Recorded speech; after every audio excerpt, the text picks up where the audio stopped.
Alfred clenched his fists, trying to comprehend what had happened. His heart was burning along with the palace. The world he had protected was crumbling before his eyes. His face tightened, reflecting the internal struggle. The silence and the chaos made him think about the values he stood for and the betrayal. Maria and her companion stood on the ground in despair, their eyes full of anger directed at Alfred. They shouted accusations, expressing their anger at the destruction caused to him. Alfred declared that he would no longer submit to their authority. His words sounded like a challenge and a warning. His face, sword in hand, showed determination and pain. Alfred believed that the country and its people he served no longer deserved his sacrifice. Giving in to despair, Alfred left Maria and her companion prostrate on the ground, walking into the darkness. His eyes, filled with emptiness, reflected the inner darkness that was taking hold of him. The emotional scene is replaced by a girl with a phone. Her voice sounds delighted by the ending. She ponders what will happen next, looking at the screen with a notification about an update.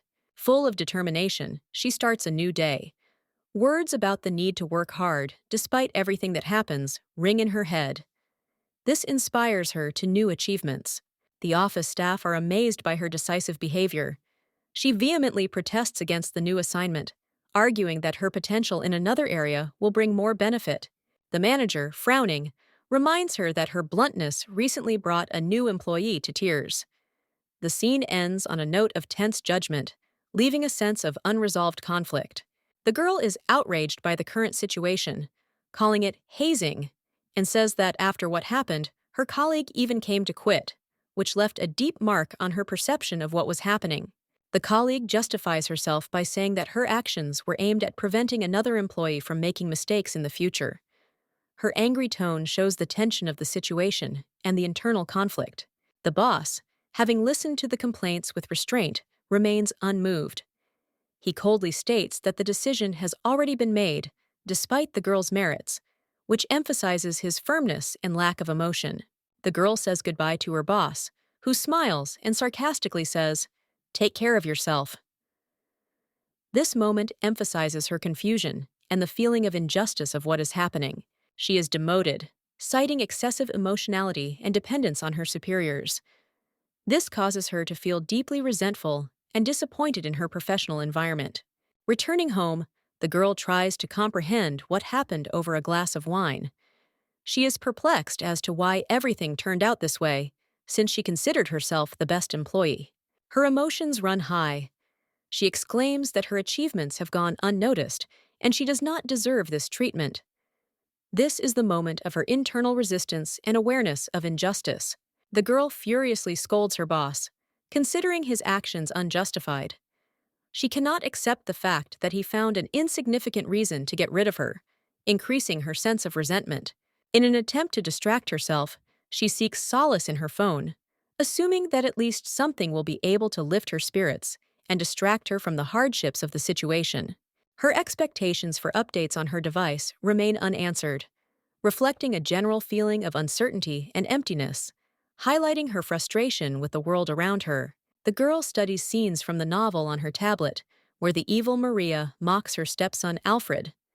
She is outraged by her actions and admires the justice of Maria's punishment for her actions. Lost in thoughts about the novel, the girl begins to fall asleep, thinking about how she would behave if she were in the hero's place. She strongly empathizes with poor Alfred and dreams of correcting the injustice. The girl suddenly realizes that her life is also filled with losses, like the heroes of the novel. She remembers the tragic moments of her life and realizes that her pain is connected with someone who caused her suffering. The image of a man with a terrifying smile comes to her mind.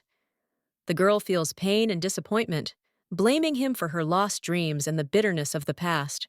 When she wakes up, she feels strangely drunk and thirsty for water. The sensations are so unusual that she wonders if she is dreaming. She moves slowly to understand what is happening. She sees in the mirror not her own face, but Maria's. She is overcome with fear. She cannot comprehend how this was possible, and she wonders who she is now. Suddenly, a maid appears, addressing the girl as Mistress Maria. This frightens and confuses the heroine even more. She begins to realize that she has found herself in another world. The girl in the guise of Maria tries to understand what is happening around her. She feels lost and alien in the new reality, not understanding how to adapt to this role. A little boy with kind eyes appears before her, Alfred Brown. He evokes incredible sympathy in her, and she begins to understand that now her task is to protect him. Seeing her reflection in the phone, the girl realizes that she really is in a novel. She is overcome with determination to change the plot and make Alfred's life happy. The girl tells about a kingu called The Path to a Hero, which tells about the heroic Prince Carlos. The author describes a shiny sword, symbolizing honor, and hints that the story is not over, leaving room for reflection. The novel introduces the villain, Alfred Brown, a man with a dark look and a dangerous aura. The protagonist reads the story to the last chapter, but never learns the ending, leaving the fate of the characters in the dark. Waking up in another reality, the girl realizes that she has been reborn in the world of the novel. With horror, she realizes that she has become Maria, the stepmother of the main villain, and her fate is intertwined with his. She remembers how she fell asleep in her world and is horrified to realize her new role. The heroine realizes that she must change the course of events and her destiny in order to survive. When Maria meets Alfred, she learns that he will become her killer in the future. This realization scares her, but she decides that she will not allow this to happen. Starting to act from the first minutes, she approaches Alfred, trying to establish contact with him.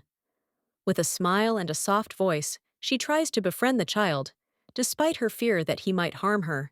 The boy reacts to her attempts with fear. He is afraid of her intentions, and the distant tension in their relationship becomes apparent. However, Maria tries to calm him down. Realizing that her actions have left a bad impression, she decides to act more cautiously. But as the situation worsens, her sincerity does not reach the boy's heart. Alfred sits wary, not understanding Maria's intentions.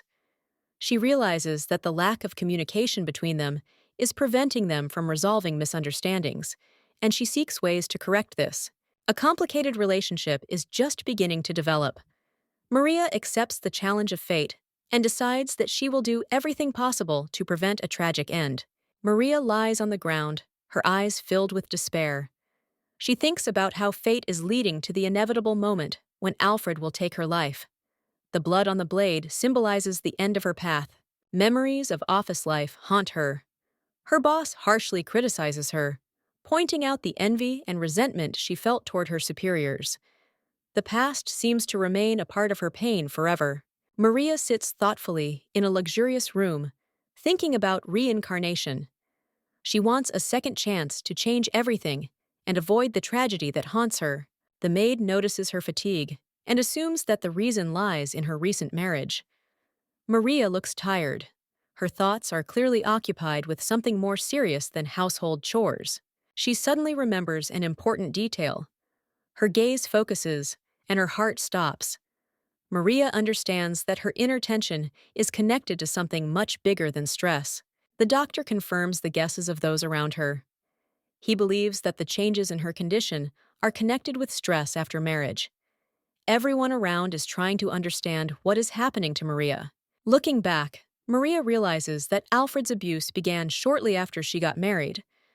These events seem to her the key to understanding her destiny. She looks at her reflection, realizing that if history continues as before, a tragic ending awaits her. The thought of inevitability frightens her. The absence of her own voice becomes a real punishment for her. She feels that this is the worst gift that fate could give her in her new life. In despair, she drinks water, not paying attention to those around her. The maid is worried, but Maria has already lost hope of salvation. Her thoughts about the future are clouded by fear of the future. Alfred Brown, confident and majestic, challenges his destiny. He decides to leave his previous plans to choose the path of a hero. The fate he must change is reflected on the phone screen. Maria is determined to fight against the pre-written script. Her face expresses fortitude despite her inner doubts. She decides to go against all the rules. Maria sits and ponders how to establish contact with Alfred. Her gaze is full of determination, but in her heart she knows it will not be easy. Her dedication to the cause leaves no doubt. Despite the loss of her voice, Maria is determined to act. She understands that only active steps can change her fate. Her spirit is not broken, and she is ready to fight to the end. Maria runs into little Alfred, who looks scared and confused. She tries to gain his trust by holding a note asking how he is, but the situation becomes tense. Alfred suddenly runs away, leaving Maria confused. She reaches out to stop him, but the boy moves further and further away. Her thoughts are preoccupied with the question of why he is avoiding her so much. Maria picks up the discarded toy, thinking about how hard it will be to befriend Alfred. Her gaze is focused, and her resolve is growing. She knows her journey will be long. Her dress proves to be inconvenient for active action, adding to the complexity of the situation. Maria feels frustrated, as even getting close to Alfred becomes a task. Recalling her destiny, Maria realizes that Alfredo is facing a tragedy on his 16th birthday. She understands that she must change this future to protect him and fulfill her duty. Almost nothing is known about Alfred Brown's childhood, as he was described as a villain. However, the past of this boy with kind eyes holds many mysteries that could explain his difficult fate. Alfred ponders the hidden dangers of his new world, realizing that much remains beyond the known.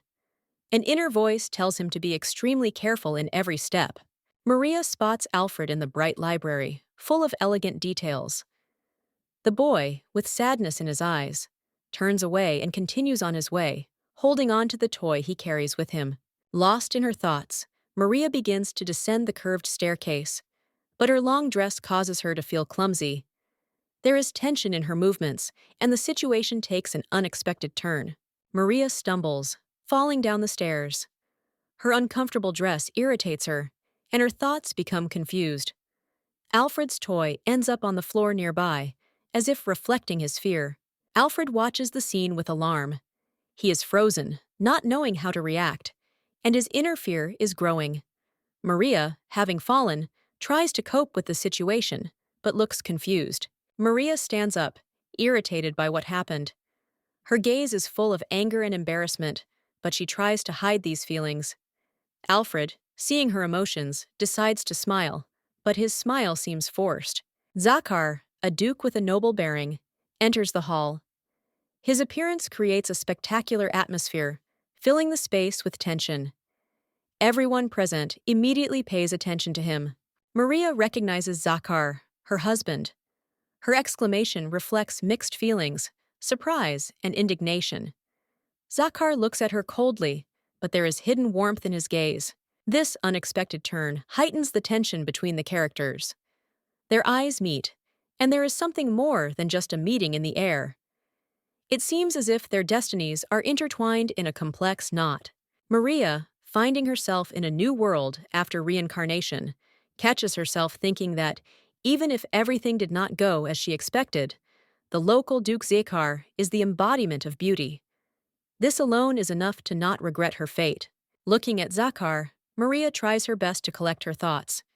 He, in turn, asks in bewilderment why she is sitting on the floor, looking so out of place in a luxurious hall full of guests. Zachar restrainedly expresses his disapproval of Maria's behavior, calling her situation indecent. He is strict, but his gaze leaves Maria with a feeling of shame and embarrassment.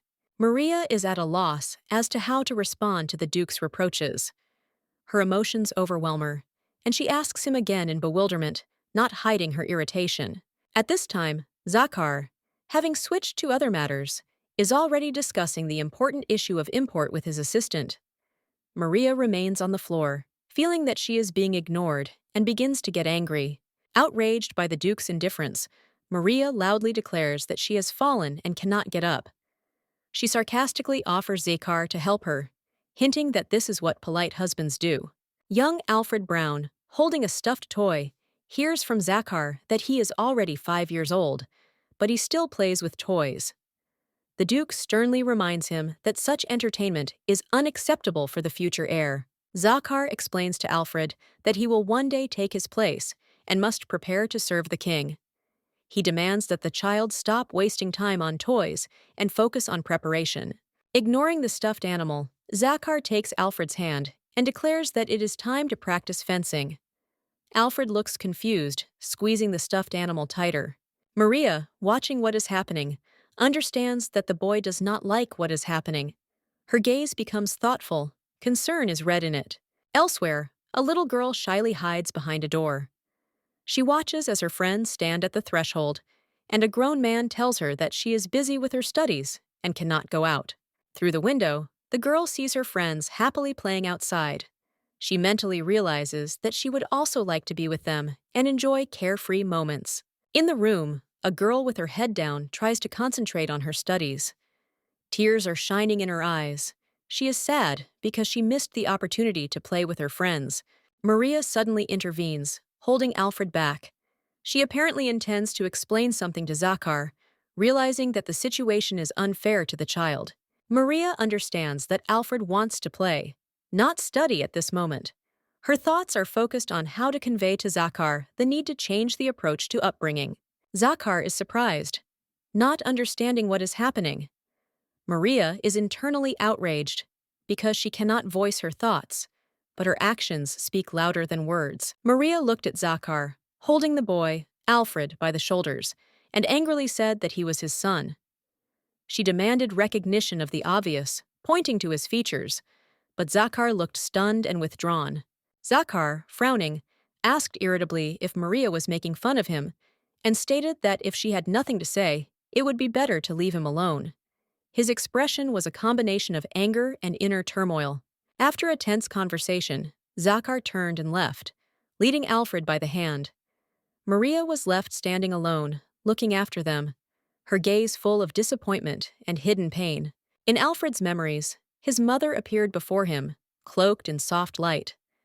She told him that his gift was the ability to hear the hearts of the people he touched. She warned him to keep it a secret, even from his father. She put her finger to her lips, asking him to keep this secret. Her gentle face and the warmth in her eyes gave the boy comfort, but there was a hidden warning in her words. The mother hugged Alfred tenderly, saying that this secret should remain only between them. The boy agreed with a slight smile, promising not to tell anyone about his gift. Little Alfred, looking thoughtfully ahead, recalled how his mother had given him this power. He experienced mixed feelings, gratitude and slight sadness, but thoughts about his mother warmed his heart. Zachar coldly asked Alfred not to cause any more inconvenience. The boy pressed himself against Maria's dress, feeling her support, and his eyes showed uncertainty and depression from the Duke's words. Zachar took Alfred by the hand and said that they were leaving. The gesture was decisive, but there was a sense of detachment in it. The boy obeyed silently, leaving Maria's gaze behind. Alfred, following Zachar, felt that something had changed. The last time he touched his hand, his feelings were completely different, as if now Zachar had become a stranger to him. Alfred looks at the elegant woman in the purple dress with surprise. He thinks that this is his new mother, experiencing mixed feelings about her severity and mystery. The woman confidently expresses gratitude for the opportunity to become Duke Zachar's wife. Her words sound flattering, but there is a mysterious coldness hidden in her smile. Zachar answers with restraint, paying tribute to politeness. His face remains inscrutable, but his eyes reflect the tension of what is happening. The woman, approaching Zachar, leans lightly on his shoulder. She reminds him that they are now a couple, emphasizing her claims to the role of Duchess. She turns to Zachar with a gentle smile, offering to discuss a variety of issues. However, her gaze remains appraising, as if she is analyzing everything around her. Zachar is silent, his face expressing restrained distrust. He seems to already understand that there is something more hidden behind her words than just a greeting. The woman notices Alfred. Her face takes on a friendlier expression, but her gestures seem forced, as if she were playing the role of a caring mother. She happily declares that she is happy to have such a sweet son. Alfred looks at her warily, catching something insincere in her words. She greets the boy, holding out her hand to embrace him. Alfred looks with distrust at her jeweled gloves, which seem cold and alien. The woman changes abruptly, her tone becomes threatening. She touches Alfred's face, and the boy feels an ominous energy radiating from her. Her thoughts are full of contempt and a premonition of future troubles. Alfred Brown is troubled by how the man who once thought he was a problem suddenly began to treat him differently. He feels as if the world around him is becoming strange and unpredictable, which causes him confusion. Maria, a girl with white hair, is deep in her thoughts. She remembers difficult moments of the past, when life was colored by strict rules and painful experiences that suddenly cover her again. Maria realizes that her father was an extremely strict man. His rules left her with no freedom. A curfew, a ban on playing with friends, all this turned her childhood into a series of restrictions. As Maria grows older, she realizes that her father saw happiness in women only in marriage and having children.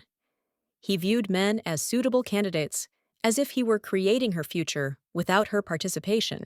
At the dinner table, Maria argues vigorously with her father, disagreeing with his views.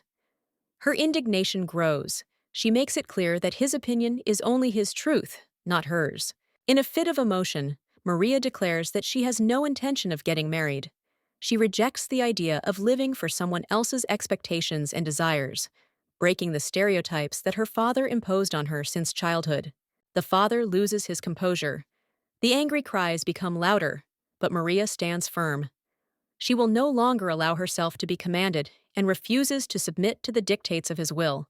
Clenching her fists, Maria resolutely walks away from the table, ignoring her mother's worried voices.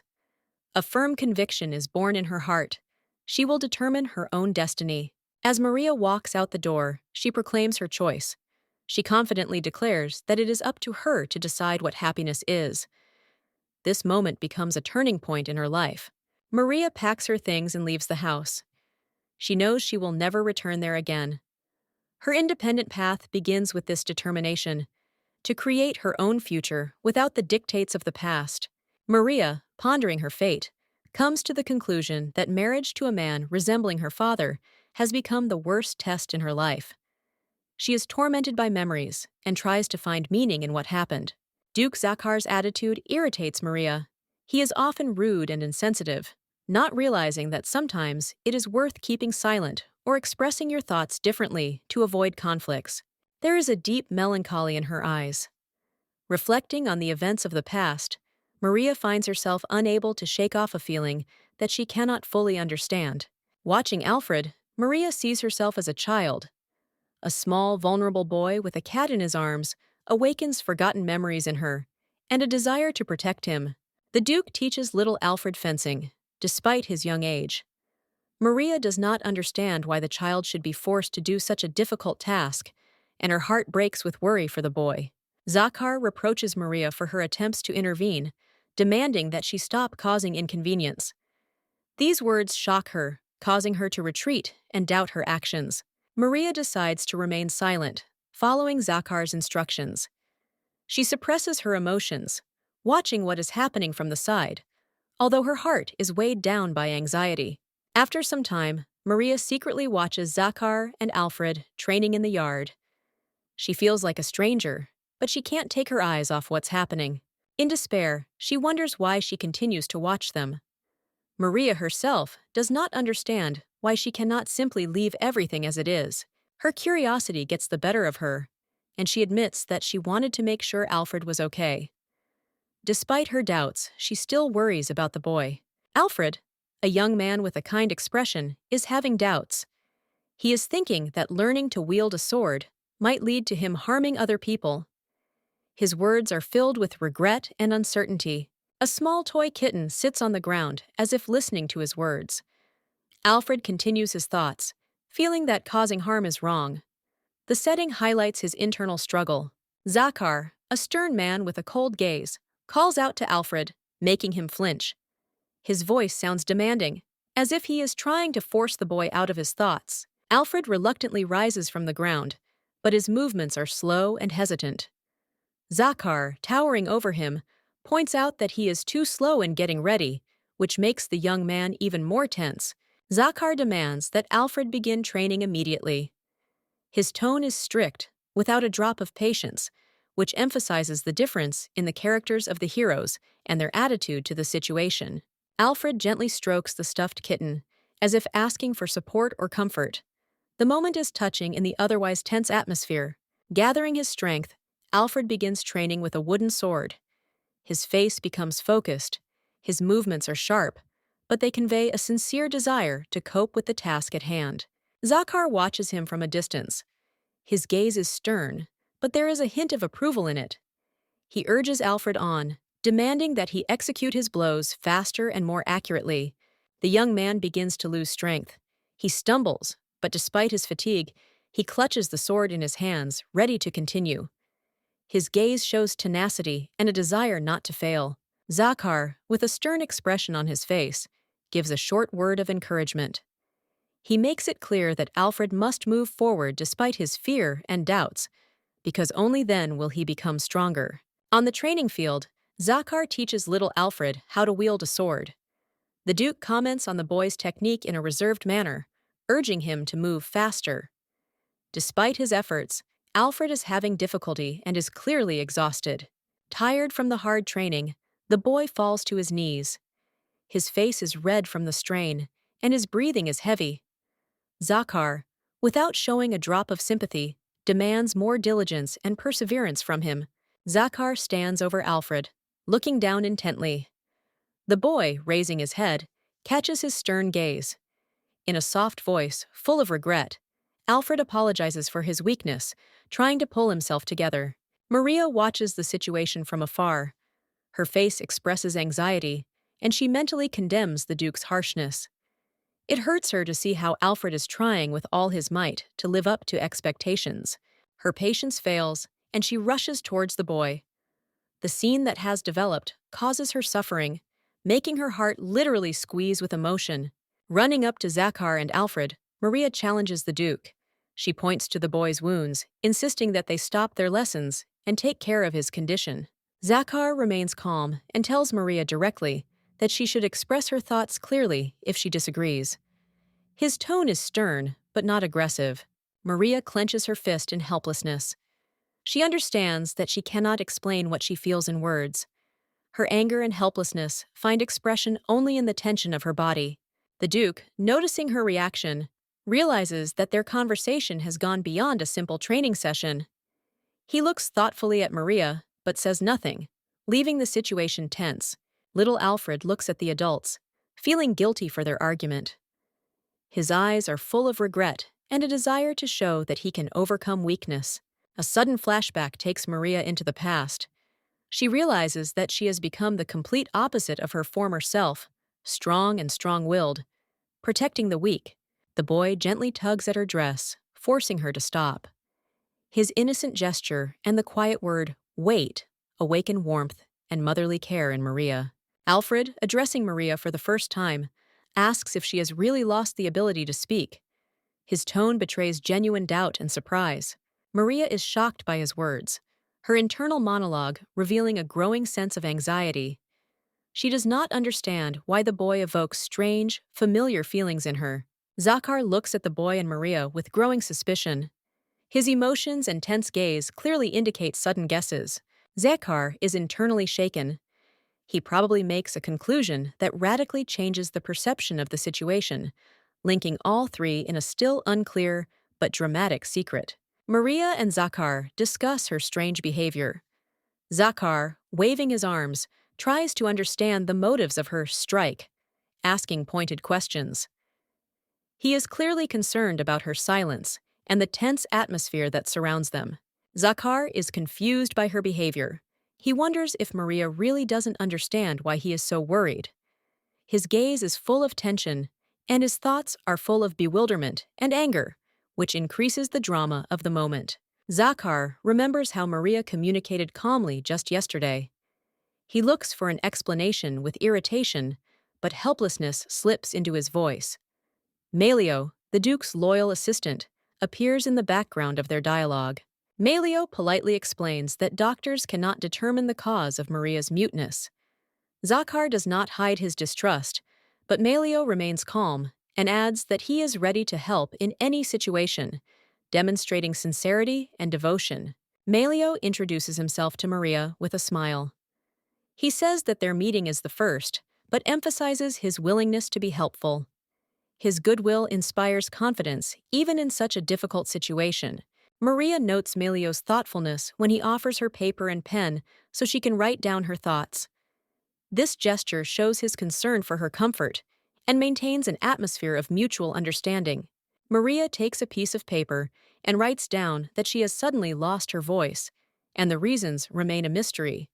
She tries to appear calm, but her gaze betrays hidden anxiety about what is happening. Maria's inner thoughts reveal her secret. She cannot admit to Zachar that she has reincarnated into his wife's body. Her experiences increase the tension of the plot, adding a mystical mystery. In the note, Maria apologizes for the inconvenience and promises to make an effort not to disturb others. Her determination to keep the secret underlines her resilience in this dramatic situation. The story ends on a disturbing note. A strange but deep connection is established between the three heroes, in which secrets, unspoken words, and a desire to understand each other are hidden. Maria holds the letter and looks at Zachar, who expresses doubt about her intentions. She decides to emphasize that she will not interfere with Alfred's upbringing, but there is a hidden determination in her eyes. Maria reflects on Alfred's past. She worries that the reason for his rejection could not only be Zachar's strict discipline, but also her own mistakes. This thought increases her guilt. In a vision, Maria sees a ruined palace in flames. Alfred, chained in the darkness of his emotions, becomes an instrument of death, which creates a sense of inevitability of tragedy. The painting shows Maria and Alfred lying on the ground, as if bound by a common fate. Despite Alfred's pain and cruelty, she is determined to find a way to save them both. Memories return to a tense dialogue between Maria and Zachar. He reproaches her for the problems she caused and calls on her not to interfere anymore, demonstrating his strict nature. However, Maria, smiling, remains firm. In her head, thoughts are ringing that she can become the key to salvation, despite all the obstacles that Zachar puts before her. Zachar leaves, but Maria resolutely declares that only she can save them all. Her confidence is emphasized by her determined look, despite the pressure of the surrounding circumstances. Alfred, in turn, undergoes his training. Zachar announces the end of the training, hoping that the boy will be able to overcome his weakness and laziness, showing his care in a strict manner. Alfred looks at Maria with a hint of embarrassment, as if trying to live up to her expectations. This moment highlights his internal struggle and desire to live up to her expectations. In the finale, Maria once again demonstrates her resilience and determination. Her goal is to save them all from the inevitable catastrophe, and she is ready to fight to the end, despite all the difficulties. Zachar, full of suspicion, frowns, looking at Melio. His questions sound sharp and commanding. Why did he fall silent, and what was he planning? The Duke's anxiety is felt in every word, and his gaze is piercing, as if seeing through his subordinate's intentions. Melio remains calm as he offers the Duke proof of his competence. The mention of his doctor's certificate sounds like an attempt to remove doubt, but there is an underlying tension in his voice. Zachar ponders about a girl with a bad reputation, known as a villain. His suspicions grow stronger, and he sternly orders Melio to keep an eye on her, realizing that such a threat cannot be missed. Melio accepts the order with impeccable loyalty. His confidence is reflected in the oath gesture and the firm gaze. The determination to carry out the order emphasizes his readiness to act even in the most difficult circumstances. Duke Zachar, sitting at the table, is thinking hard. His gaze is stern and focused. It seems that even at home, he cannot completely relax, thinking about his duties or personal concerns. In the throne room, the majestic king sits on his throne and discusses marriage. His image is filled with grandeur and mystery. Perhaps he is concerned about the political consequences of his decisions. Young Alfred Brown sits alone in a luxurious room, hugging a toy, clearly feeling vulnerable. He feels like he doesn't belong in this world of luxury and loneliness. The maid brings a tray of treats to Alfred with a smile, trying to comfort him.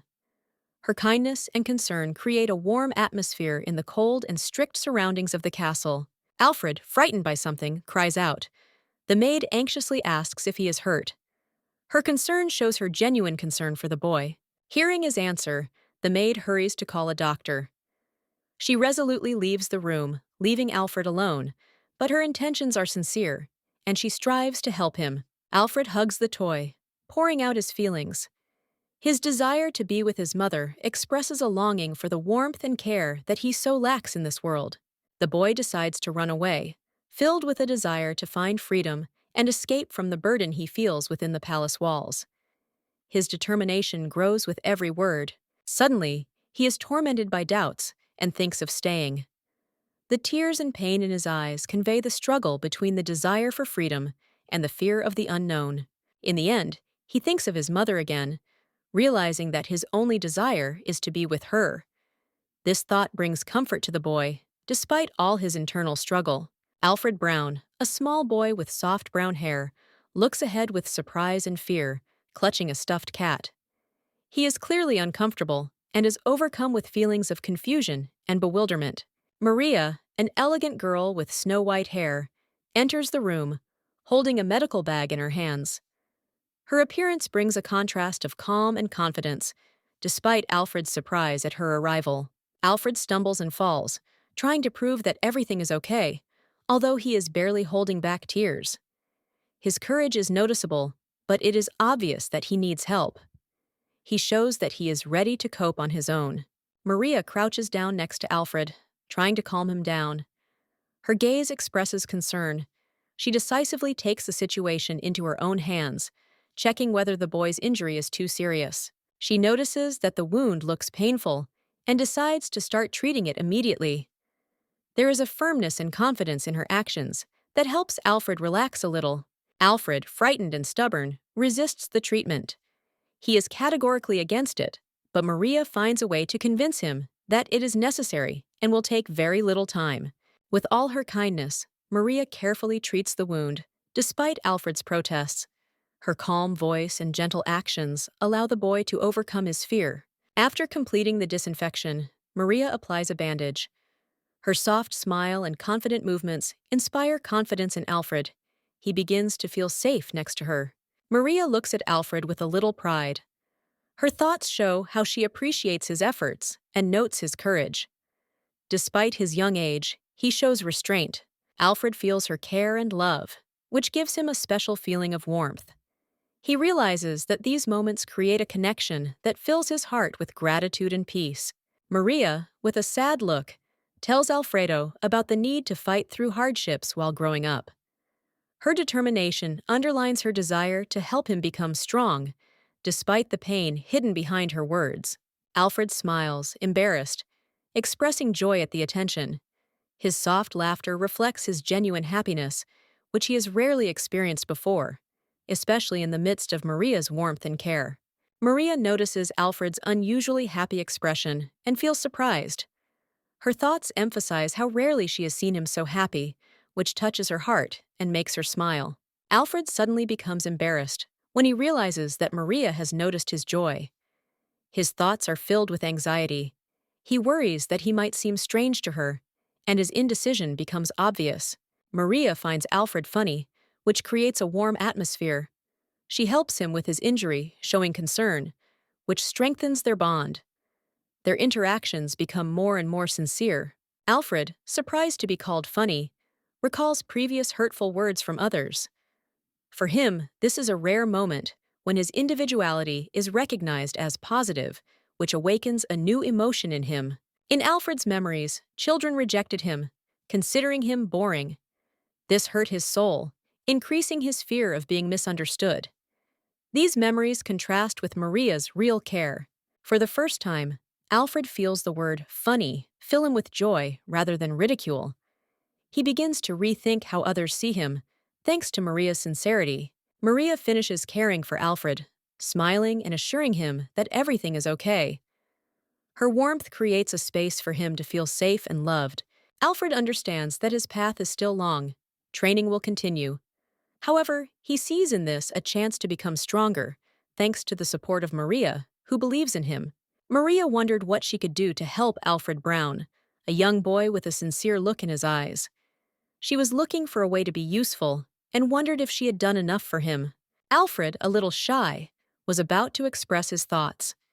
He looked at Maria with excitement, trying to find the words to express what was so important to him. He gathered his courage and firmly stated that he was a good man and was ready to make every effort to justify the trust. There was determination in his eyes and sincerity in his voice. Surprised, Maria looked at the boy attentively. His words awakened in her respect and faith that he was capable of much, despite his young age. She decided it was time to go home now, but her thoughts were occupied with Alfred. She felt that their conversation had changed something in their relationship. Alfred looked at Maria with a slight sadness, wondering why she was leaving already. He didn't want their moment of communication to end so quickly. Touched by his sincerity, Maria could not contain her emotions. She admired his sincere desire to be better and received his words with warmth.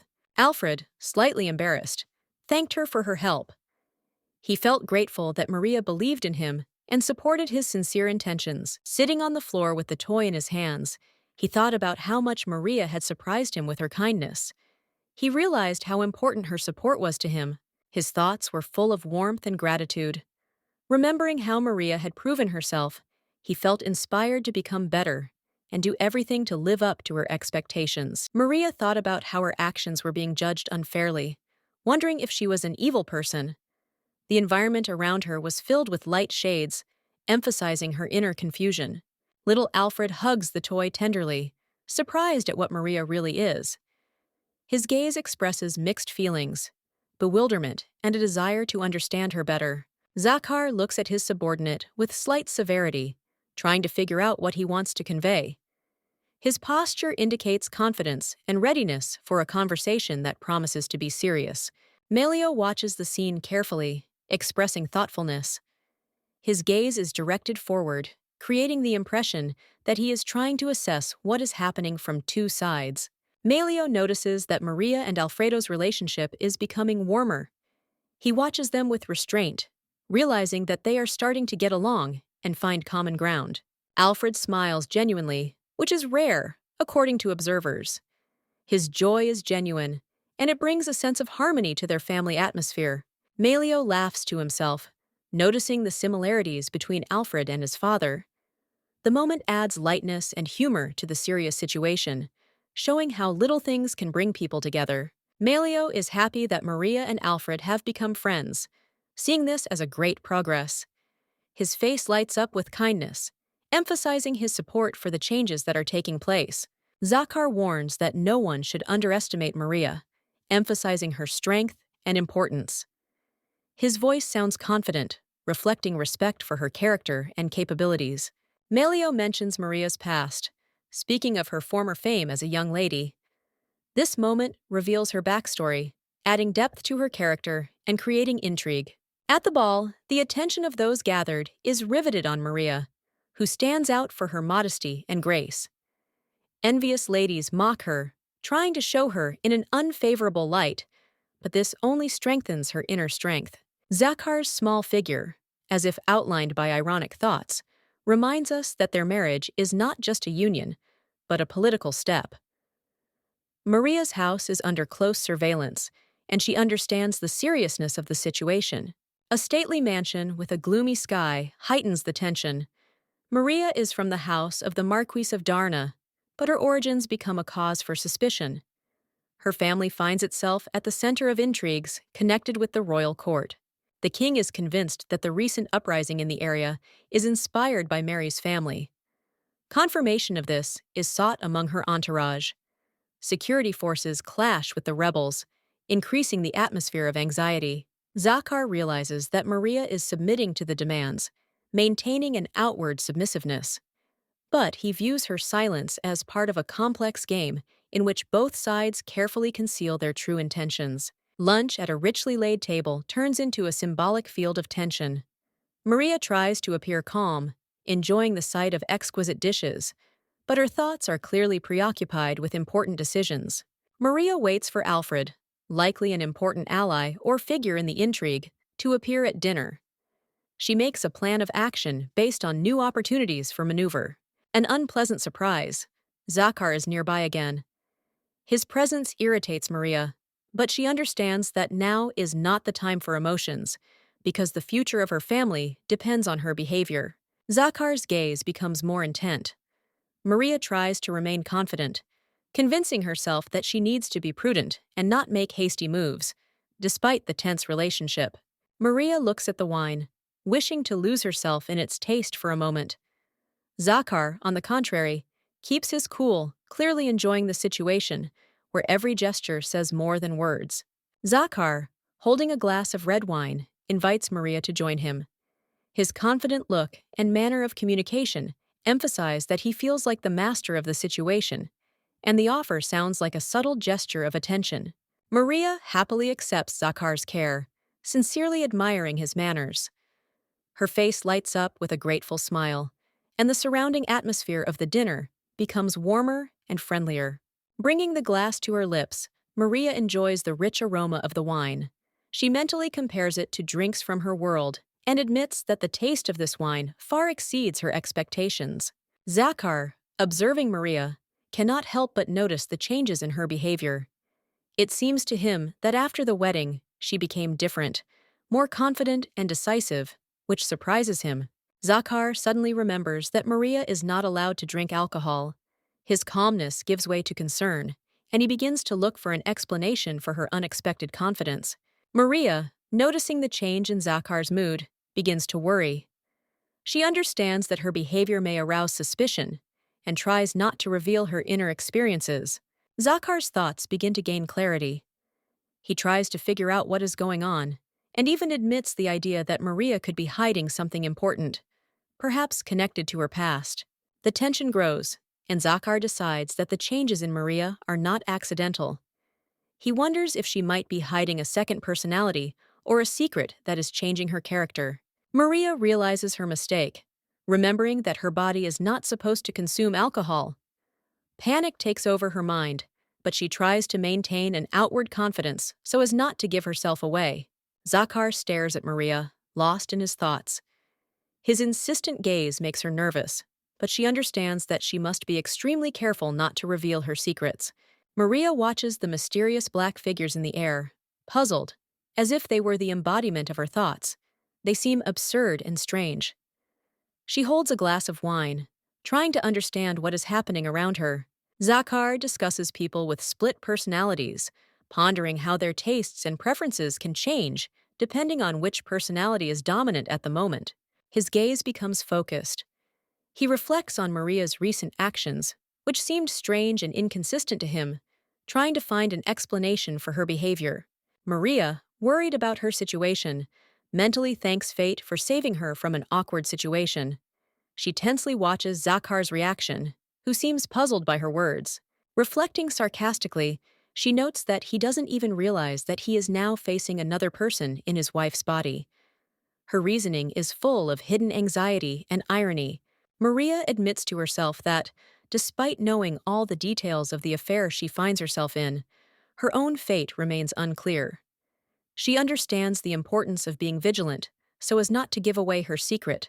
Zachar puts his hand on the table, his gaze tense. He is ready to find out the truth that torments his thoughts and strives to get answers to his suspicions. Zachar accuses Maria of lying, claiming that her behavior is completely contrary to her previous image, which increases his distrust. He approaches Maria, his eyes a mixture of doubt and determination, his movements a readiness to expose what seems obvious to him. Zachar looks straight into her eyes, asking if she has been replaced by someone. His suspicions reach their peak, causing Maria to cringe internally, but she resolutely keeps herself in check. Zachar looks at Maria appraisingly, thinking that her fear will make her speak. His gaze is full of tension, but to his surprise, she remains silent, and he is disappointed by her reaction. Zachar makes it clear with cold determination that his patience is running out. His stern tone and threat sound convincing, increasing the tension between them. Maria, despite her obvious fear, tries to resist. She resolutely holds the knife, preparing to defend herself, and questions Zachar's intentions, sensing his suspicions. Zachar warns that any mistakes or lies she makes will lead to fatal consequences. His words sound like her last chance to prove her sincerity. Maria remains tense, her fear intensifying when Zachar categorically states that he will kill her if she betrays him. She realizes the seriousness of his intentions. Zachar emphasizes Maria's caution, His cold actions increase her nervousness. He reminds her that their relationship is on the edge and any mistakes are unacceptable. Maria experiences inner horror from Zachar's words, realizing that her life is in danger. She begins to doubt her future and her ability to resist the Duke. Her anxiety turns into panic. She is afraid that if the situation does not change, Zachar will finally break her.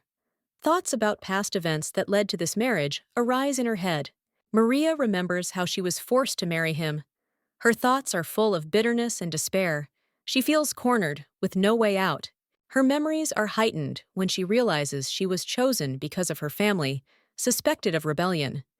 She realizes she is being used for surveillance, and her fate depends on Zachar. Maria feels like a prisoner, as she is suspected. She worries and touches her forehead in an attempt to collect her thoughts, realizing her vulnerability in the current situation. Her dark thoughts are intensified by anxiety. Maria suffers from a severe headache. Her body weakens, and she can barely stand on her feet. Her strength leaves her, and she falls to the floor, internally complaining about her condition and her inability to cope with the situation. Maria lies down, but suddenly her attention is drawn to Alfred, who shyly peeks out from behind the door. His innocent look seems unexpected, and Maria wonders why he is here. Alfred greets Maria with a timid wave. His sincere expression brings her relief. She smiles, thinking about how his presence brings her a little peace in this chaos. Maria still can't believe that this child could pose a threat to her. She tries to maintain a friendly attitude, but her thoughts are filled with questions about his true intentions. However, Maria switches to a new problem. Remembering Zachar, she decides to avoid him, realizing that his coldness and persistence represent a real danger to her peace of mind.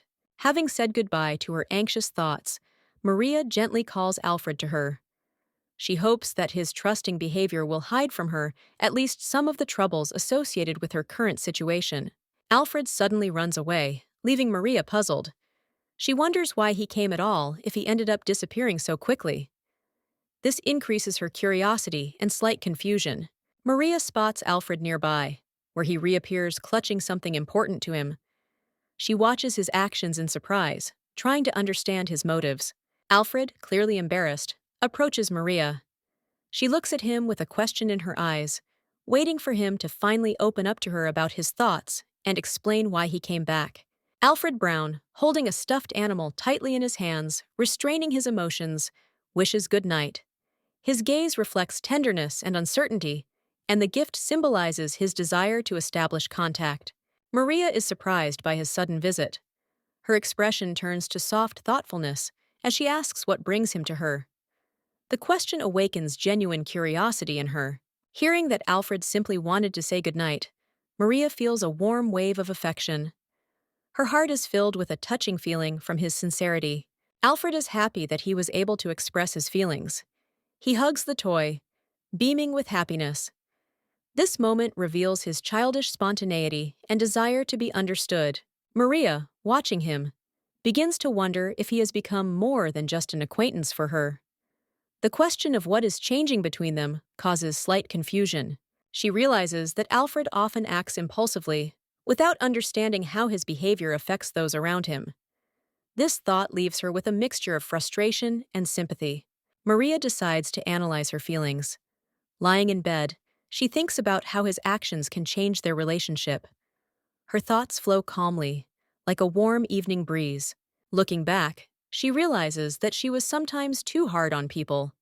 Her tendency to ask a lot of questions could make others uncomfortable. She begins to question whether it was ever right to be so demanding. This moment of self-reflection forces her to look at herself from the outside. Losing herself in thought, Maria comes to the conclusion that she needs to learn to be softer. She wants to become a person who can truly hear and understand others.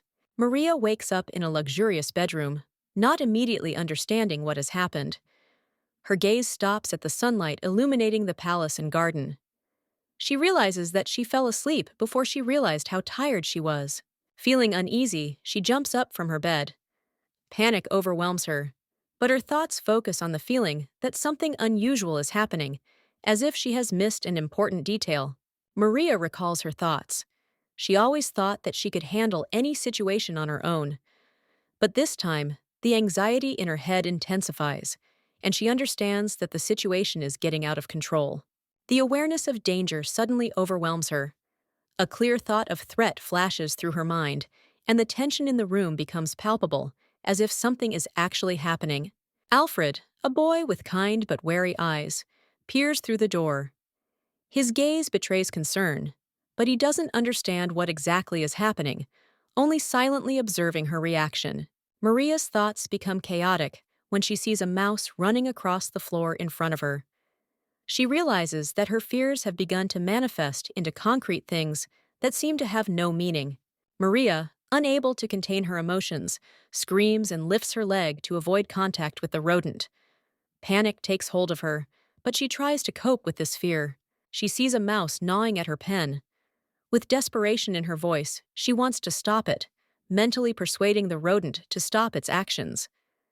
This moment seems absurd to her, but frightening. The mouse runs out of the room, leaving her confused. Maria, raising her hand, calls for help, although she understands that the danger is not that great. Her voice sounds loud, but trembles with emotion. She sees the mouse stop at the door, as if mocking her. It seems to her that the rodent is deliberately blocking her way, preventing her from getting out and calling for help, turning a small problem into a huge ordeal. Alfred, a shy guy with golden eyes, cautiously peeks out from behind the door, noticing a worried Maria. She is clearly worried, her gaze is intense, and an uneasy atmosphere fills the room. Maria suddenly calls out to Alfred in alarm, warning him of danger. Her voice is filled with fear, and her gaze is filled with a sincere request for help. Alfred is puzzled, but is determined to understand what is happening. Not expecting such a sharp morning, Alfred tries to greet Maria, who is rushing with a stream of emotions in a friendly manner. His good nature and calmness contrast with her agitated behavior. Maria points at something in panic, frozen in fear. Alfred, watching her gestures with gentle surprise, slowly moves towards where she says the threat is hiding. Maria screams in a trembling voice that there is a mouse somewhere nearby. Her fear seems exaggerated, but Alfred cannot blame her and remains calm, although he does not understand the scale of her panic.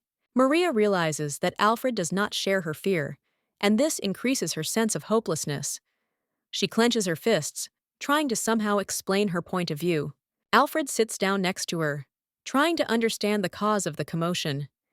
His gaze remains soft, and his tone is caring. He listens to her, holding a stuffed kitten in his hands. After pointing the way, Maria asks Alfred to handle the situation.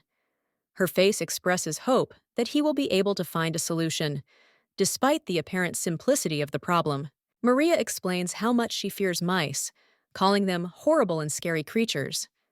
Alfred remains calm, seeing how her emotions are overwhelming her. Smiling, Alfred remarks that he finds the mice cute and offers a solution. His positive attitude and friendliness calm Maria down, bringing the morning's incident to an end. Maria was scared, but Alfred confidently took the initiative into his own hands, assuring her that he could handle the situation. His confidence warmed the atmosphere, and his small protective gesture instilled calm in her.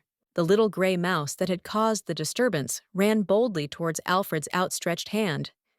His soft voice persuaded the animal not to frighten the people around him, creating an almost fairy tale bond between the boy and the mouse. Alfred, holding the mouse carefully in his hands, gently coaxed it to go away without disturbing Miss Maria. His caring and friendly attitude created a feeling of warmth and comfort in the room. Watching Alfred, Maria was surprised by his courage and determination. She was touched that this little hero was not afraid to take the animal in his hands for her peace of mind. The boy happily announced that everything was settled, smiling a wide, sincere smile. His carefree, good-natured manner filled the room with lightness, dispelling the last of the fear.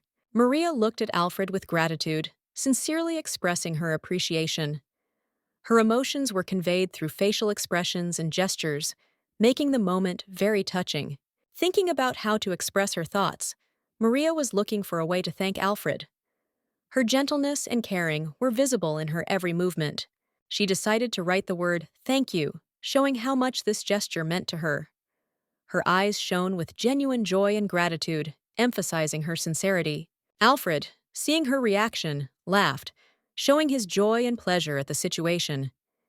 His smile lit up the room, filling it with a cheerful and light atmosphere. Maria suggested that Alfred should not hesitate to ask her for help if he ever needed support. This moment marked the beginning of their special friendship. Alfred, looking thoughtfully ahead, reflects on the importance of helping each other. His quiet voice reflects sincerity and touches the heart as he realizes how people should support each other. He is engrossed in reading a book with illustrations showing friendship between different characters. Looking at the pages, Alfred understands that true friendship is revealed in trouble. Inspired by what he read, Alfred happily shares his idea that helping is what makes friends friends. His eyes sparkle when he asks about friendship. Maria, hearing Alfred's words, is surprised by the sincerity of his words. She is stunned by the depth of his simple, but so correct reasoning. Their conversation takes an unexpected turn when Alfred confidently states that they are now friends. He expresses his joy with such emotion that it makes Maria smile. Maria notices that their relationship is developing rapidly. Her gaze is full of thought, but she admits that this is a step towards preventing danger. Maria gradually agrees with Alfred and warmly confirms that they have truly become friends. Her joyful face shines with confidence. Alfred is overcome with emotion and expresses his joy sincerely. His mischievous face lights up as if he has found something incredibly valuable. With this revelation, a touching moment of mutual understanding arises between them. They rejoice at the new steps in their friendship and are grateful for these moments. Alfred, suddenly remembering something important, exclaims enthusiastically. A new interest can be seen in his eyes, hinting at further developments. Little Alfred Brown approaches Maria with excitement, asking for help. His face is serious, and his voice is filled with desperation as he tries to explain to her how much he needs her support. Alfred admits that he is not very good at tag because he is always caught first. He tells this sadly, showing how his clumsiness makes him feel insecure. He remembers how he kept falling while trying to catch up with other kids. These failures made him lose faith in himself, but inside, he still had a burning desire to become better. Alfred's determination grows as he declares that he wants to learn to run faster. His eyes are full of enthusiasm, and his tone shows that he is ready to work for his dream. Maria is surprised that Alfred thinks she is fast.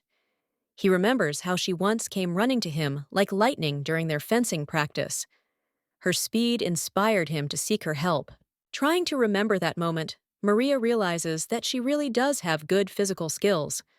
Her self-confidence grows, and she feels a responsibility to help Alfred. Maria assures Alfred that she is ready to take on his training. She is confident that she can help him become agile, and her energetic attitude begins to charge the boy with motivation. Enthusiastically, Maria asks Alfred to show her how he runs now. This creates an atmosphere of trust between them, strengthening Alfred's determination to prove his willingness to work on himself. Alfred feels Maria's support and begins to believe that with her help, he can change himself. Her words fill him with confidence, and their common goal begins to seem real. The inspirational inscription on the piece of paper in Maria's hands symbolizes her intention to help Alfred achieve success. She is ready to guide him so that he becomes stronger and more confident. Alfred Brown, a boy with a determined expression, strides confidently forward despite his clumsiness. Maria, with white hair, watches him, noticing how slowly he moves and anticipating the difficulties of learning. Maria realizes that even on foot, she can move faster than Alfred can run, and reflects on how difficult it will be to make progress. Her mixed feelings are reflected in the thoughtful look in her eyes and the waves of energy around her. Alfred, clenching his teeth despite his fatigue, shows seriousness of intent. His determined expression impresses Maria, but she understands that he has a long way to go to reach the desired level. Alfred's awkward step turns into a fall. Maria is overcome with surprise and concern. Her reaction is filled with excitement as she rushes to assess his condition. Alfred, sitting on the ground, is slightly embarrassed, but his resolve remains unshaken. Maria makes sure he is unharmed and, despite all the difficulties, encourages him to continue. Looking at Alfred, Maria sees quiet determination and gentle disappointment in his eyes. She knows his efforts are sincere and he needs more practice to do better. Maria decides to step up her training. A fire lights up in her eyes, and she realizes that there is no turning back. Her energy and determination inspire confidence that she can handle the task. After drawing up a training plan, Maria suggests Alfredo do exercises to strengthen his arms, legs, and endurance. Her stern look and calm tone make it clear that she is serious. Alfred, overwhelmed by the sheer volume of work ahead, looks confused. His mind is in chaos with the thought that he might not be able to cope with the task at hand. Panic grips him, but determination breaks through the doubts. Alfred is worried about whether he can do all this. His eyes reflect fear and uncertainty, but deep inside he hopes that he will find a way to overcome the difficulties and prove his strength. Malio tells Zachar that Maria and Alfred are training together. The Duke listens to this information with interest, his expression hinting at suspicion. It seems he is trying to understand what drives the girl and what her plans are. Zachar is thinking hard about what exactly Maria is planning. His gaze becomes cold and focused. It seems the Duke is not ready to leave her actions unnoticed, intending to find out everything personally. Zachar resolutely takes matters into his own hands. His gestures show inner determination and leadership qualities. He intends to check the situation himself in order to understand Maria's true intentions. Alfred catches up with Maria on the stairs, choking with emotion. He calls out to her, asking her to stop. His voice trembles with fatigue, but his eyes show his determination not to miss an important conversation. Alfred loses his balance and starts to fall down the stairs. His face is frozen in fear. He reaches out his hand, hoping to find support. Maria notices what is happening and reacts quickly. Maria tries to grab Alfred, but the distance between them is too great. The situation seems hopeless. The tension increases. In her eyes, horror and a desperate attempt to help are read. Zachar catches the falling Alfred, holding him at the last moment. The boy ends up in his safe hands, and the Duke's face reflects calm mixed with relief. Alfred, realizing who saved him, looks at Zachar with surprise and gratitude. The Duke remains unperturbed despite what happened. His actions leave a deep impression on the boy. Maria sighs in relief as she reflects on the accident that was avoided. Her delicate face expresses both fatigue and relief. However, the tension in her eyes reveals that recent events have left their mark on her soul. Zachar, overcome with anger, directs harsh words at Maria, accusing her of pushing Alfred into danger. His face flares with indignation, and he demands an explanation, increasing the atmosphere of tension. Alfred bravely stands up for Mary despite her confusion. He is convinced that she is innocent and does not allow the Duke to continue to blame her. His determination is reflected in every word, spoken with genuine concern. Zachar, in a restrained but authoritative tone, declares that Maria should not approach Alfred. His voice sounds like a final verdict, leaving the girl stunned and devastated. Maria, acutely feeling the injustice of the situation, tries to justify her actions. She remembers that she never wanted to harm Alfred and is inwardly indignant at the imposed accusations. She explains desperately that she was simply trying to help Alfred, with all the strength she had, her voice shaking with emotion, her eyes reflecting a mixture of pain and determination to prove she was right. Tired and confused, Maria gives in to her emotions, ending her thoughts in a raised voice. Her hands are clenched and her face is flushed with indignation, but she feels that her words are powerless. Following this, Maria withdraws into herself. She looks sullenly at her glass of wine, internally cursing the circumstances. Her face expresses disappointment, and her shoulders sag under the weight of the thought of injustice. Her reflections lead her to the conclusion that despite all her efforts, the situation has remained unchanged. She sadly watches her reflection in the glass, realizing that she has lost the trust of those she wanted to protect. At this time, Zachar, confident in his rightness, continues to monitor the situation.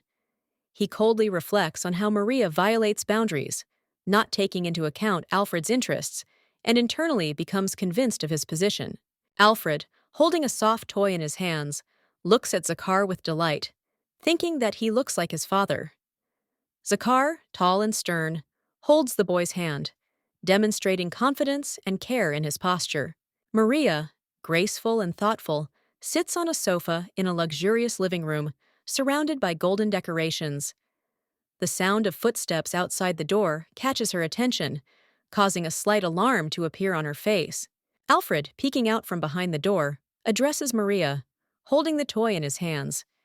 His gaze is full of curiosity and timid hope, as if he wants to offer something important or ask her advice.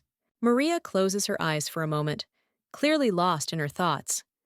Alfred, noticing her agitation, asks what is wrong with her, demonstrating genuine concern and sensitivity surprising for his age. Maria apologizes to Alfred, expressing regret, and takes his hand. Her face is determined as she speaks of the importance of his training, as if considering her future steps. Alfred touchingly squeezes her hand, begging her to help him and promising to try his best. The bright, emotional atmosphere emphasizes his sincere desire to learn. Alfred looks at Maria with bright, determined eyes. He expresses his desire for her to teach him everything she knows, drawing a longing, warm smile from her. Her eyes glisten with tears of regret. She mentally apologizes to the boy, calling him by name, as if thinking of her debt or lost opportunities. Despite Maria's response, Alfred refuses to give in. His determined gaze and firm grip on the toy highlight his character and willingness to overcome difficulties. Maria is left alone, watching Alfred walk away.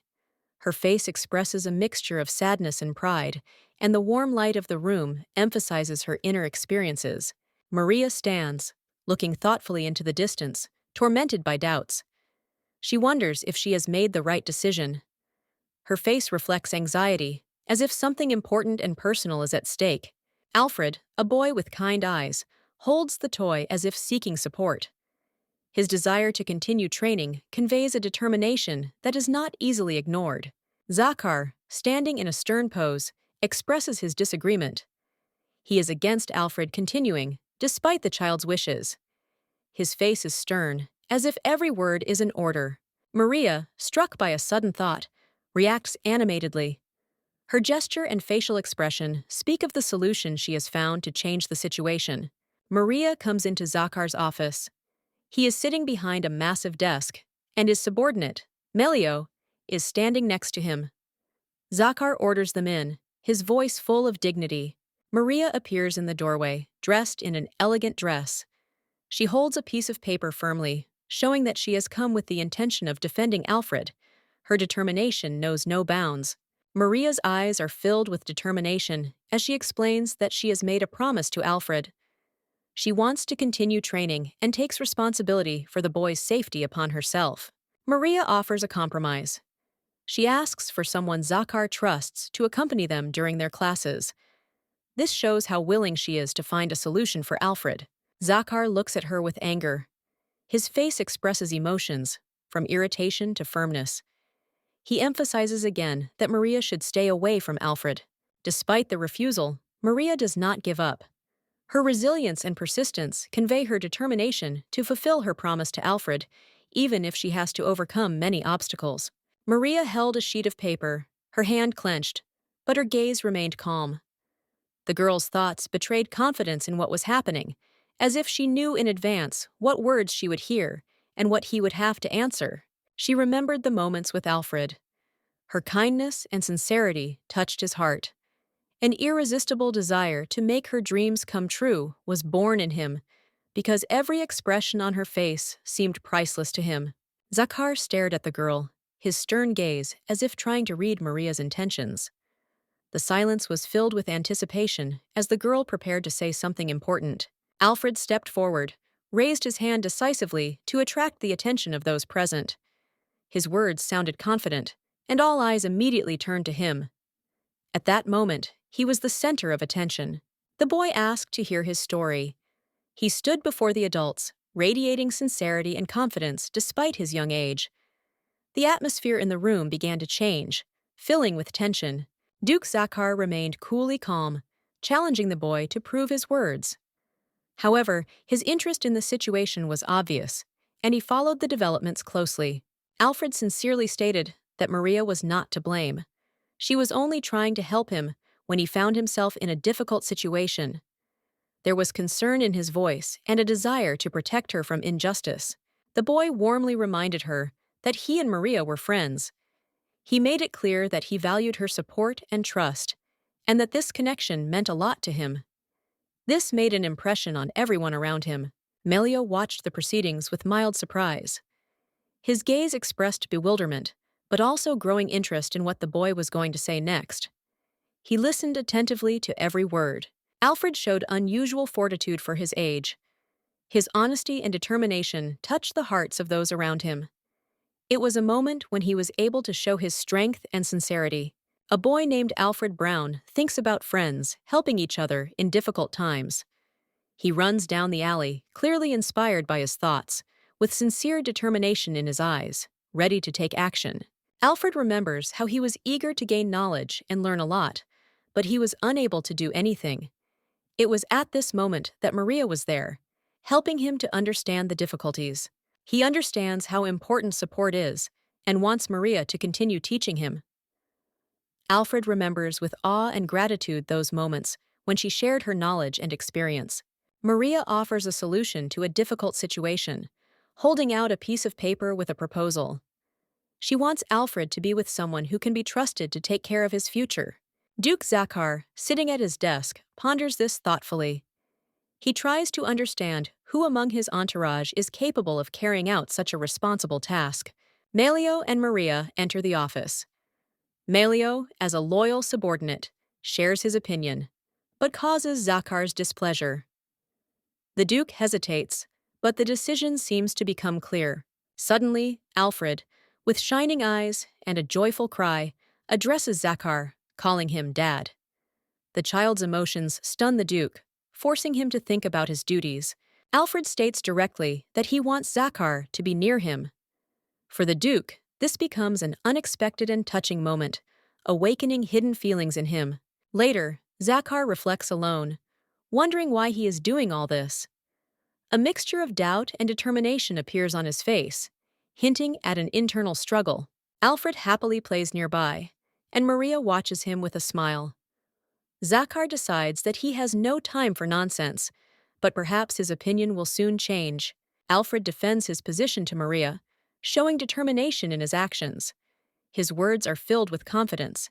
He strives to prove that his actions make sense. Maria's gaze is stern, but she listens, appreciating his persistence. During the discussion, Alfred remembers Maria's advice to him about balance. These thoughts fill his determination, and he understands that this is not just a training session, but part of an important lesson. Maria agrees with his reasoning, noting that the exercises will help strengthen the body and stabilize the core. She proudly reflects on the application of this technique even in her world. Maria's inner experiences are noticeable. She thinks that her words would have remained misunderstood anyway, but her confidence in the correctness of Alfred's actions is unshakable. Zachar intervenes in the situation, discreetly reminding him of the importance of his own business. His stern tone emphasizes the distance between him and Alfred, showing that tension remains between them. Zachar leaves, announcing that he is returning to work. His departure leaves Maria and Alfred space for further reflection and work on themselves. Alfred feels abandoned. He thinks that his father really hates him, sinking into dark thoughts. His small hands clench, showing tension and resentment. Maria notices Alfred's pain. Her gaze expresses sympathy. She reflects on how much Zachar upset the boy with his actions, worrying about his condition. But Alfred gathers his strength. He asks Maria to continue her studies, albeit with a sad look. His expression shows that he is ready to overcome difficulties. Maria looks at him approvingly, admiring his resilience. Alfred once again feels the support that helps him build his confidence and move forward. A boy with disheveled hair, Alfred, runs down the path, dodging someone. His clumsy movements suggest a child's haste, and Maria, in a purple dress, watches from behind, looking thoughtfully after him. Maria stops and ponders her emotions. Her face reflects her inner doubts. Why is Zachar so strict? She decides to leave it on his conscience, but a shadow of anxiety remains. Melio, looking seriously into the distance, ponders Alfred's feelings. He believes that the boy is especially vulnerable, and his thoughts are focused on how to protect the child from excessive severity. Maria pauses, inviting Alfred to rest. With a warm smile, she hands him a sheet of paper, and the boy, slightly calmer, looks up at her. Her concern brings him relief. They settle down for a picnic. Alfred, sitting cross-legged, is a little withdrawn, but seems calm next to Maria. Melio, smiling, offers to pour tea for everyone, trying to diffuse the situation. Melio, holding the teapot, politely offers Maria tea, trying to create a cozy atmosphere. Maria thanks him, slightly relaxing. The pleasant aroma of tea wafts through the air, to which Alfred reacts with curiosity. Melio, holding the teapot, looks at it with interest and wonders what it contains. His thoughtful look makes everyone wary, and the intrigue around the drink intensifies. Maria's face changes abruptly. She looks puzzled and worried. Something in the teapot causes her great confusion, and her thoughts become confused, increasing the tension of the scene. Melio notices her paleness and asks worriedly if the tea has caused any discomfort. Maria tries to pull herself together, but her condition becomes the central topic of concern for everyone. Maria, in a panic, refuses to drink tea, obviously fearing a trick. Alfred, noticing her reaction, tries to understand what is happening. At this time, a calm Melio is seen next to Maria, holding a teapot, as if nothing had happened. Alfred, looking into the cup, ponders its contents with curiosity. He notices an unusual smell and assumes it is rosemary. The guy looks confident, explaining that this tea helps get rid of fatigue. Maria is frightened by the fact that she made the tea herself, not the maid. She is afraid that Melio will immediately accuse her of something wrong if he finds out about it. Fear makes her cautious. Alfred, sitting with a cup, calmly explains that the smell of tea is due to rosemary. He finds it completely natural and does not attach any special significance to it. Melio listens attentively, but is still perplexed. Maria looks at Alfred in surprise, not understanding how he figured out the situation so quickly. Her thoughts are full of questions. Is he really that attentive and has a developed sense of smell? Melio asks incredulously if it is really rosemary, trying to confirm his guess. He clearly wants to understand if Alfred is mistaken. The mood in the room remains tense. Suddenly, Melio smiles and compliments Maria on her knowledge of tea, noting with surprise that he did not expect such competence. His good-natured expression relieves some of the tension. A teapot with a hot drink fills a cup, creating an atmosphere of coziness. Alfred confidently claims that this tea will really help restore strength and relieve fatigue. Everything looks almost idyllic. Maria thanks him for his help, while wondering to herself how Alfred figured out about the rosemary. She feels relieved and satisfied that the situation is being resolved without problems and unnecessary accusations. Maria, still incredulous, thinks about Alfred's unusual abilities. She wonders if his sense of smell is really so acute that he could identify rosemary with a single sniff. Alfred delightedly tells that the maid did not prepare the tea, and that Maria brought him the drink to help him cope with his fatigue. He is perplexed and tries to understand whether the maid told him the truth or whether it was a lie. Alfred sits on the grass with a serious look, his heart beating faster. He suspects that Maria may have deceived him. His thoughts are full of doubts, and he cannot immediately understand what is happening. Maria stares into space, lost in thought. She muses that there is no magic in their world, trying to convince herself that magic is impossible. However, something about the situation makes her slightly uneasy. Alfred, having calmed down a bit, decides to stop worrying. His face lights up with relief. It's as if he convinces himself that it's not worth paying any more attention to this and just enjoys the moment. Maria remembers that the invitation to the ball came in advance, and they were informed about the upcoming event. She examines the dress, thinking about her role in this evening and what lies ahead. She admits to herself that she has never been to a ball before. It makes her nervous and unsure. Her heart beats faster, and she worries about how this important evening will go. Maria looks gorgeous in her elegant red dress with floral embellishments, but fear grows inside her. She wonders how strange she looks in this outfit and whether she will be able to impress. Alfred beams with delight at the sight of Maria and admires her beauty. His emotions are sincere, and he does not hide his joy. Admiration is red in his eyes, and he smiles with happiness. Zachar looks at Maria and Alfred with restraint. His confident voice interrupts their thoughts, inviting them to go to the royal evening. His gaze is firm and calm, as befits a duke. 3 heroes go to the ball. Zachar confidently leads them forward. Maria, with a noble posture, holds Alfred's hand, who does not lag behind and happily walks next to them. A royal evening and new events await them. Zachar looks at Maria, determination etched on his face. He delivers a warning, full of authority, making it clear that he does not intend to repeat it twice. Zachar confidently extends his hand, commanding Maria to follow him. His stance is unwavering and menacingly firm, leaving the girl little choice but to obey. Maria can't hide her ironic smile, admitting that in the current circumstances, she has neither the strength nor the opportunity to object. Her internal monologue is imbued with sarcasm and slight humility. They find themselves in a royal palace, where an atmosphere of refinement and luxury reigns.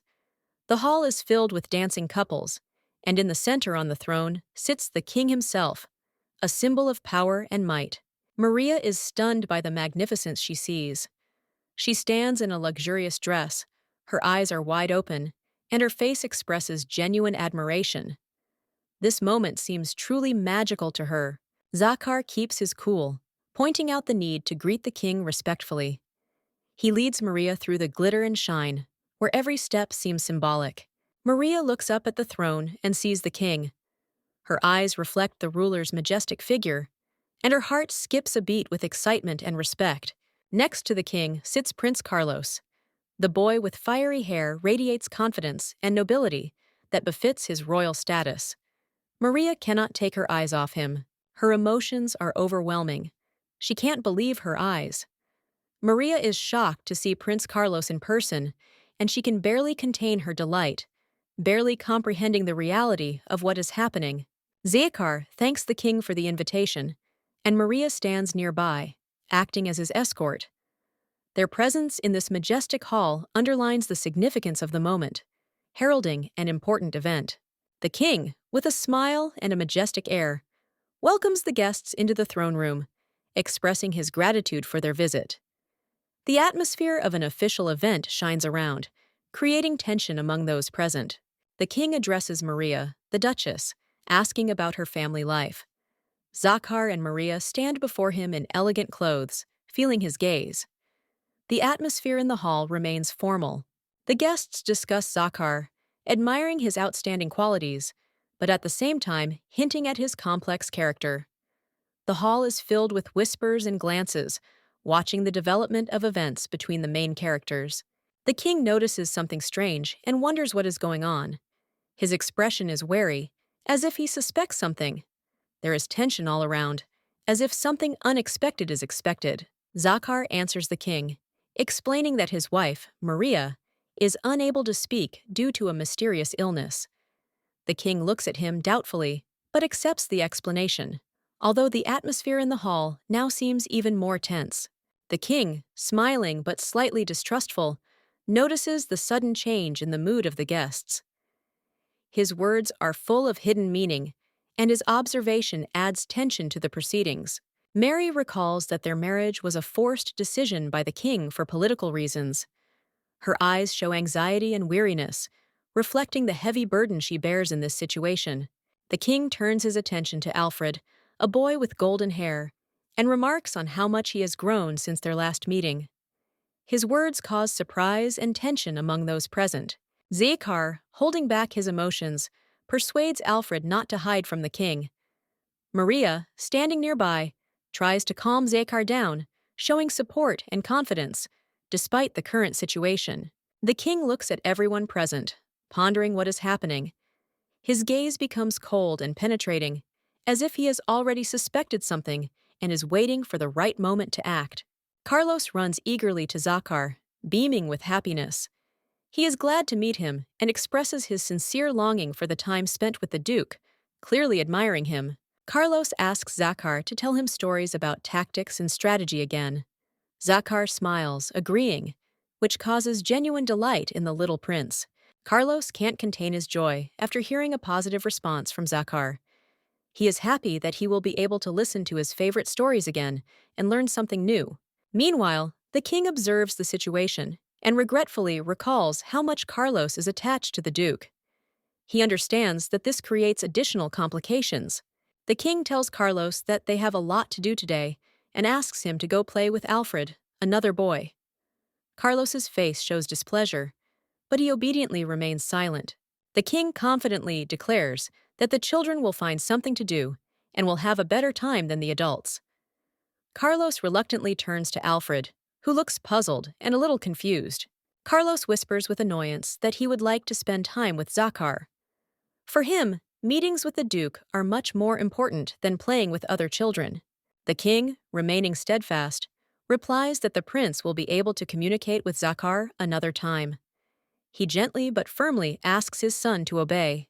Carlos, dejected, agrees and says a short, "Okay." There is disappointment in his eyes, but he knows he cannot contradict his father. The king's words echo in Carlos's head as he silently accepts the situation. His emotions are mixed, pride for Zachar and sadness at not being able to spend time with him right now. Alfred stands in the background, watching Carlos as he confidently walks forward. Carlos encourages Alfred to follow him, confidently leading him without looking back. Alfred looks surprised and slightly unsure, but obediently follows. Suddenly, Carlos starts running, causing Alfred to react unexpectedly. He stumbles and cries out. The moment of his clumsiness is frozen in the air, the boy's legs showing the speed and tension of the situation. Other children approach Alfred. The girl in the red dress and her friends invite Carlos to play tag with them. She smiles, and her energy and enthusiasm energize everyone around her. Carlos does not pay attention to the others for now. The reaction to Alfred's arrival is harsh. One of the children, with a displeased look, notes that Alfred Nightstand has also arrived. This phrase offends the boy, but he decides not to show his resentment. Alfred gathers his courage and, with a determined expression on his face, suddenly declares that he has realized something. His face looks concentrated and excited. Everyone around him freezes, not understanding what exactly he means. Alfred's confident stance attracts everyone's attention. He happily announces that he has learned something, clenching his fists in a burst of enthusiasm. Carlos and the other children stare at him in amazement, not hiding their surprise and curiosity. Carlos grins, his eyes twinkling with mischief. He seems to finally understand that Alfred is ready to join in their game. A sly smile appears on his face, and he decides that Alfred should be the one to start the game. Alfred nods, enthusiastically agreeing. His face lights up with happiness and pride. He finally feels like he doesn't belong and is ready to prove that he can be part of their company. The children begin the game. Carlos, Alfred, and the girl in red run happily along the garden path. Everything around is filled with energy and joy. The night seems alive with their ringing laughter and enthusiasm. Carlos leads the race, smiling, and Alfred finally smiles for real. They run together, forgetting all the grievances. Games and friendship unite them, bringing joy and happiness to each of them. The boy waves his arms behind his head with ease, showing confidence in his elusiveness. He provokes those around him, clearly preparing for a new game. His opponent does not take the threat seriously. As Alfred rushes forward, the boy continues to show calm, but his confidence is threatened. The opponent deftly closes the distance between them and already manages to grab his arm. The boy is caught. Alfred smiles with a mischievous glint in his eyes as he shows off his new training result. He proudly announces that he has become faster, which visibly surprises those around him. For him, this is a huge improvement that he is ready to brag about. A group of children nearby, including Carlos, notice what has happened. The surprise and shock on their faces clearly shows that no one expected this from Alfred, who used to be the slowest of them all. The comic moment is emphasized by the phrase that Alfred, previously slow as a turtle, managed to unexpectedly overcome himself and catch up with his rival. This progress causes admiration and at the same time bewilderment among all those present. Alfred's opponent turns around and asks in panic what happened to him. For him, it looks like a miracle. A boy who was never known for his speed suddenly changed so quickly. He can't hide his surprise. Alfred explains with a smile that the secret to his success is constant training. His confidence and pride in himself make others wonder how much effort he put in to become so fast.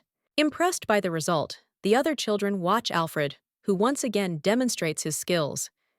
His run is light, confident, and fast, as if there was a completely different person in front of them. Carlos, however, does not want to remain in the shadows. He decides to take an unexpected step. At the last moment, he cleverly trips Alfredo to prevent him from running. This gesture is filled with a hidden competition between them. Alfred loses his balance and falls to the ground with a thud. Carlos, standing victorious, looks at him with an expression of superiority. Alfred, despite the fall, does not look defeated. In his eyes, you can see the determination to train even more. Alfred falls to the ground, his face a picture of pain and despair. He breathes heavily, clenching his fists in frustration. The moment seems to stretch out, and his thoughts pulse with rage and pain. Carlos, smiling and confident, extends his hand to Alfred. His voice is calm and caring, asking if everything is okay, as if he doesn't notice the tension. Carlos radiates innocent goodwill. Alfred slowly looks up and hesitantly reaches for the outstretched hand. His cheeks are flushed with shame and gratitude. He quietly says words of gratitude, as if he has forgotten about his feelings. But inside his soul, everything burns with hatred. The thought that he hates Carlos sounds loud and clear. This contrast between the outside and the inside seems to tear him in half. Alfred grabs Carlos's arm abruptly, and his face contorts with alarm. He is surprised, struck by something he hasn't yet realized. In that moment, a tension arises between them that makes everything around him freeze. Maria, standing in the hall, looks nervous and tense. She can't believe that she is in the same room with the main prince and the king. Her thoughts are running chaotically. Her heart is beating faster than usual. In an attempt to calm down, Maria reaches for a glass of wine. She feels a dry throat and heavy breathing. The excitement does not leave her, despite her outward calm. Zachar approaches Maria, his gaze firm and determined. He reminds her that she cannot speak yet, and demands that she not go far from him. His words sound like an order and concern at the same time. Maria looks at him, surprised and confused. There is a piercing question in her head. Why is Zachar so worried about her? She feels something more behind his words, something that goes beyond simple patronage. Maria was stunned by Zachar's offer to take his arm. She argued with herself internally, finding the situation awkward, but justified it by saying that they were a couple after all, and she shouldn't worry too much. She glanced at him furtively, appreciating his brilliant appearance and good-natured smile. Zachar looked charming, like a hero from a romantic novel, which caused Maria mixed feelings and a little annoyance. Overcoming her inner hesitation, she decided to do as he asked. Her hand rested on his elbow, which seemed quite natural in their situation. She convinced herself that there was nothing strange about it. However, Zachar, trying to explain himself, emphasized that he didn't like this behavior either. The words sounded awkward, which made Maria mentally call him an idiot, completely confirming her expectations. Meanwhile, ominous shadows of curious guests began to appear around them. Someone sarcastically noted that the newly made couple had finally appeared, not hiding their mocking smiles and whispers. The crowd also discussed how their union looked like a political marriage. The ill-wishers began to whisper, enjoying their conversation, unaware that their rumors had already reached Maria. Maria, having heard their conversations, became angry. This made the gossips confused and fell silent in embarrassment. But their attention was drawn to a group of girls who joyfully called out to Maria. The friends looked happy and surrounded her, as if they were unaware of what was happening around them. They excitedly exclaimed how long it had been since they had seen each other, filling the atmosphere with bright energy. Their friendly enthusiasm was in complete contrast to the tense atmosphere that had been created earlier. Maria, although she looked confused, tried to keep a smile. She tried to understand who these people were, because she saw them for the first time in her life, but she could not show her surprise. Maria, holding back her excitement, finds herself the center of attention at the ball. Three girls enthusiastically congratulate her on her wedding and note how wonderful she looks with Zachar, which causes slight bewilderment in the heroine, who does not know how to react. Zachar, hiding behind a mask, listens to the comments addressed to them with bewilderment. Maria shyly waves them away, her gestures demonstrating a desire not to attract unnecessary attention. The girl's thoughts are filled with confusion. She does not even know the names of those who flatter her. One of the girls sincerely praises her appearance, considering Maria the most beautiful at the ball. The compliment is accompanied by exaggerated gestures of admiration, from which Maria experiences conflicting emotions, surprise and slight confusion. The three guests smile happily and continue to compliment Maria. One of them playfully touches her shoulder, causing the girl to not understand what is happening. Zachar watches this scene from the side, clearly looking for an excuse to leave. Zachar, coughing, suddenly announces the need to urgently leave on business. Maria casts a look at him, full of surprise and indignation, because only recently he insisted that she stay nearby. The Duke avoids further explanations. Maria looks at Zachar in confusion as he hurries to leave the room. Her face expresses indignation and disappointment. She tries to understand what made him leave so suddenly, remembering his request not to leave him. Surrounded by guests, Maria hears new compliments. The girls admire the jewelry she wore to the ball, calling it beautiful. The admiring glances of the guests awaken in Maria a strange feeling, as if the attention to her has become too intrusive. Maria watches the guests, whose smiles seem a little forced to her. The words of admiration sound too insistent, and Maria involuntarily begins to doubt the sincerity of their intentions. The girls repeat the words in unison, creating an atmosphere of awkwardness. Confusion turns to anxiety. Maria looks up and thoughtfully takes in the crowd's attention. She wonders if these people are trying to achieve something. The girl's face is tense, but she tries to maintain an outward calm. In her imagination, Maria sees the guests reaching out to her jewelry. Their enthusiastic gestures begin to seem greedy to her, as if they were begging for jewelry. The girl, holding back her anxiety, realizes that the attention to her person is not caused by sincere admiration, but by something more selfish. Maria stands surrounded by three girls who enthusiastically ask her for something. Their shining looks and smiles create an atmosphere of lightness and playfulness, but Maria apparently feels awkward in front of their excessive attention and decides not to give in to their requests. Maria, sighing heavily, understands that there is no way to avoid the situation. She looks thoughtful and irritated, but gives in to the girls' pressure. With a gesture of fatigue and some irritation, she is about to satisfy their expectations. The girls are beaming with happiness, as if they had received the most precious gift. Their faces are filled with gratitude and joy, and Maria imagines herself giving them something small. They seem pleased, despite the modest gesture, and there is an atmosphere of light comedy around them. The girl opens her palms and sees a small candy on them. She is clearly surprised and perhaps disappointed that she gave out such a modest item in exchange for such persistent requests. Her reaction highlights the absurdity of the situation. Maria begins to carefully walk away from the girls, who stand in shock and clearly did not expect such an outcome. Their disconcerted expressions contrast with her determined look. She understands that such situations only bring trouble and irritation. At this time, Duke Zachar watches Maria and notes that she has changed. He notices that even in communication with her friends, she has become more reserved and distant. His gaze is serious, and he is clearly thinking about the changes in the girl. At the ball, the king addresses all those present, urging them to enjoy the evening to the fullest. His energetic and friendly expression creates a festive atmosphere, emphasizing the importance of the event and the entertainment to come. The king turns his attention to Duke Zachar, wondering why he is hesitating. He asks directly who will dance with his lady, urging Zachar to action. Zachar looks a little confused, but understands that he cannot avoid attention. Zachar bows before the king, agreeing with his words. He looks serious, but a little nervous. The polite and noble gesture shows his determination to follow etiquette and fulfill the expectations placed on him this evening. Zachar approaches Maria and asks her to dance. He looks at her confidently and with respect, but Maria is clearly surprised by his offer.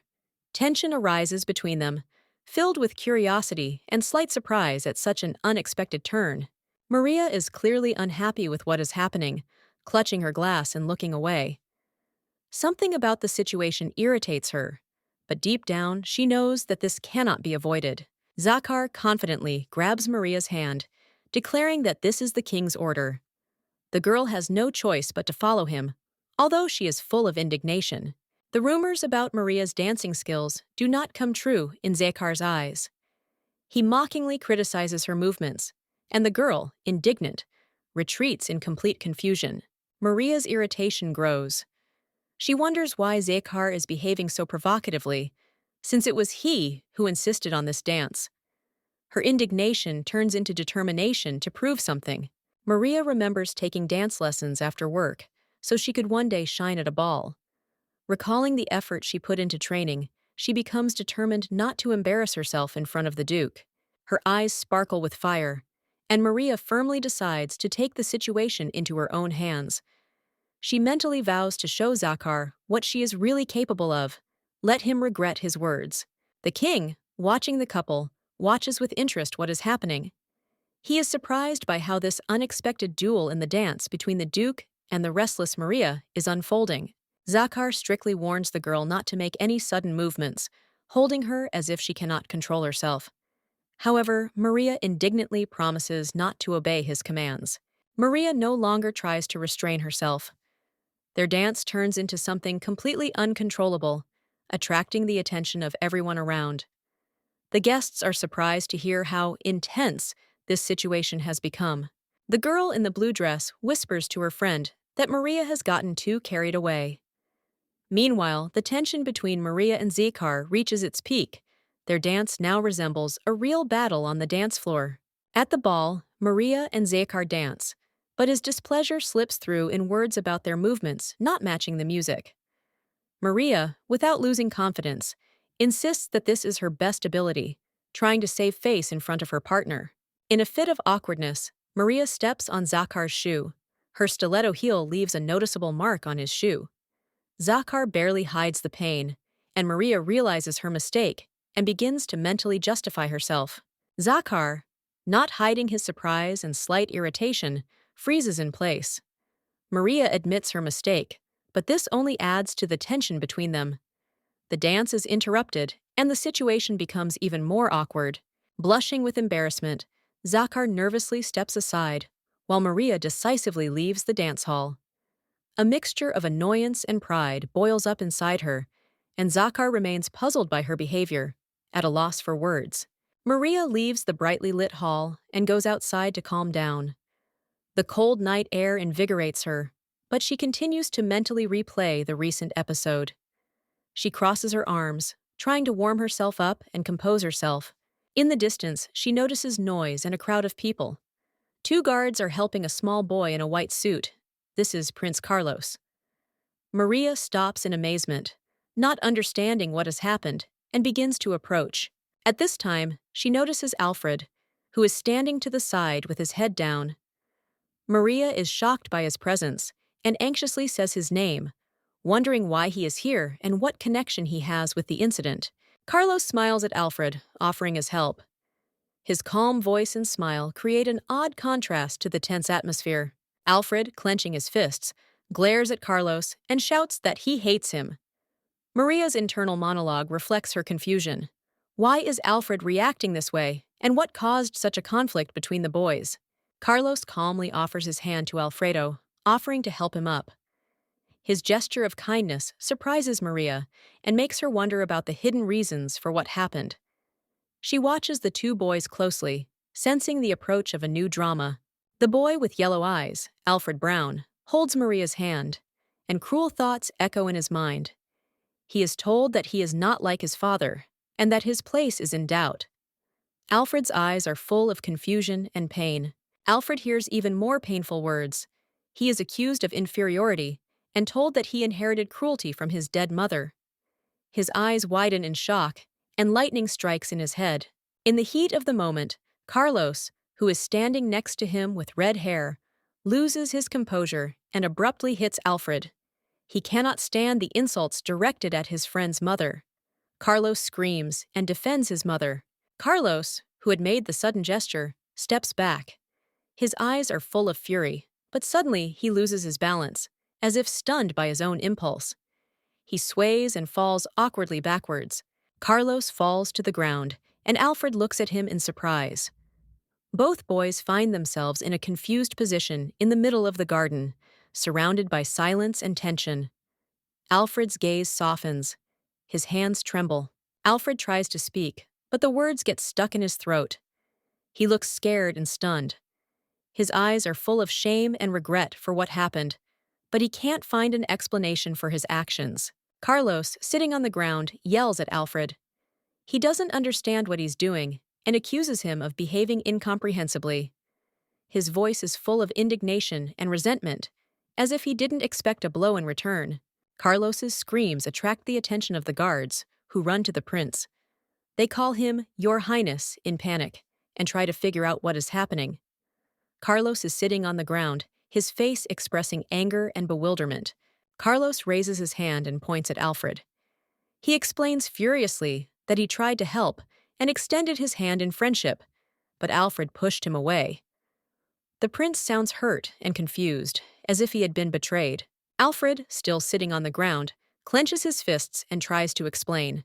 He looks dejected, but his voice is shaking. His quiet "because" remains unfinished, and Carlos shouts back, "Why?"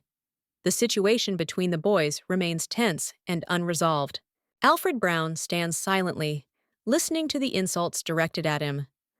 Someone suggests that his weakness and helplessness are a legacy from his mother, which causes the boy deep emotional pain. An unpleasant scene unfolds in the garden. Carlos holds his hand, feigning offense, while servants surround the children. Maria, terrified, rushes to the scene, peering anxiously into the crowd. Coming closer, Maria looks at Alfred with concern and demands an explanation. She feels that something serious has happened and does not understand why her beloved boy looks so depressed. Carlos, frowning, explains the situation, making Alfred the culprit. He explains that he simply wanted to help Alfred up after he fell, but Alfred suddenly pushed him away. Voices can be heard in the background, confirming Alfred's guilt. Maria, standing in front of Alfred, asks him to explain himself. She looks at him with pain and expectation, but the boy only remains silent, looking down. Alfred is unable to utter a word in his own defense. Alfred suddenly runs away, not wanting to listen to any more accusations. Maria holds out her hand, trying to stop him, but he does not turn around, but disappears among the rose bushes. Sitting alone by the fountain, Alfred is lost in his thoughts. He feels despair and sadness, thinking that no one will be able to understand what he really feels. The pain inside him grows.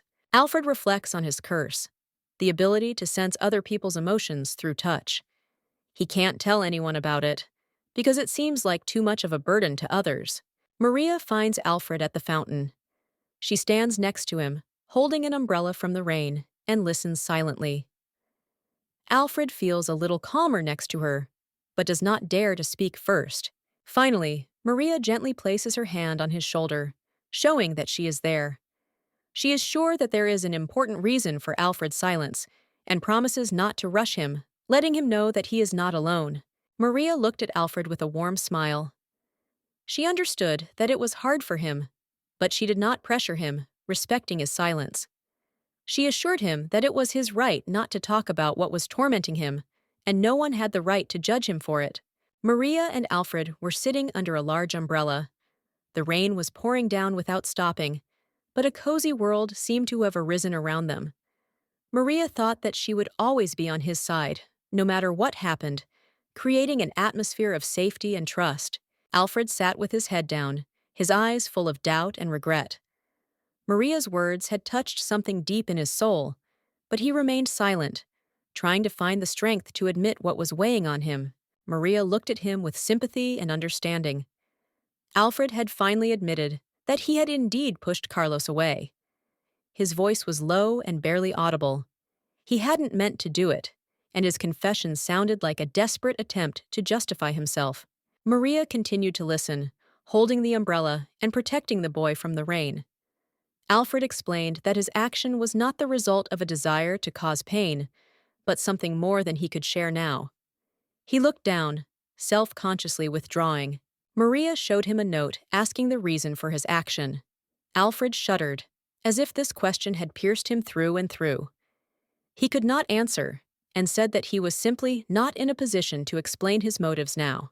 Maria stared at the note, trying to figure out what Alfred really wanted.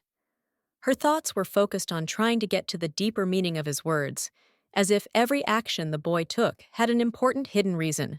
Alfred raised his head, his eyes shining with tears. He said quietly that he was very sorry. At that moment, he looked incredibly vulnerable, like a child who needed support and understanding. His words were simple, but full of deep regret. Maria tenderly comforts little Alfred, holding him close and letting him know that she is proud of him. Her words instill confidence and warmth in him, making him feel protected and important. Later, Alfred bows to Carlos and apologizes for what happened earlier. He bows his head in shame, sincerely regretting what he did. Maria watches his behavior closely, proud of his responsibility. Carlos, arms crossed, reluctantly forgives Alfred, warning that he will not tolerate such behavior again. Despite the stern tone, the prince does not hide his relief and is ready to forget the past, showing his good nature. Alfred, inspired by Maria's support, is determined to become a worthy man. His eyes are filled with determination, and he believes that he can achieve an ideal worthy of his parents. Looking at Maria, Alfred confidently speaks of his intention to become as outstanding as his father and as exceptional as his mother. He wants everyone to recognize his desire to become better and stronger. Carlos watches Alfred with interest and, hearing his determination, smiles. This encourages him. Alfred has potential, and Carlos involuntarily begins to believe in him, feeling admiration for his honesty. Despite the reconciliation, Carlos begins to feel a little nervous, unsure of how to react to Alfred's sudden words. He asks not to be angry with him anymore, clearly hiding his embarrassment. However, the situation changes dramatically when a sharp cry of "Alfred!" pierces the air. Alfred freezes, turning pale in surprise. Fear is written on his face. The voice belongs to a man he respects very much. Zachar appears before them, menacing and full of anger. His gaze is cold and stern, and his pose emphasizes his strength. The Duke is clearly displeased and demands an explanation of what happened, expecting an answer from his son. Zachar repeats his question, not giving Alfred time to justify himself. The atmosphere becomes tense.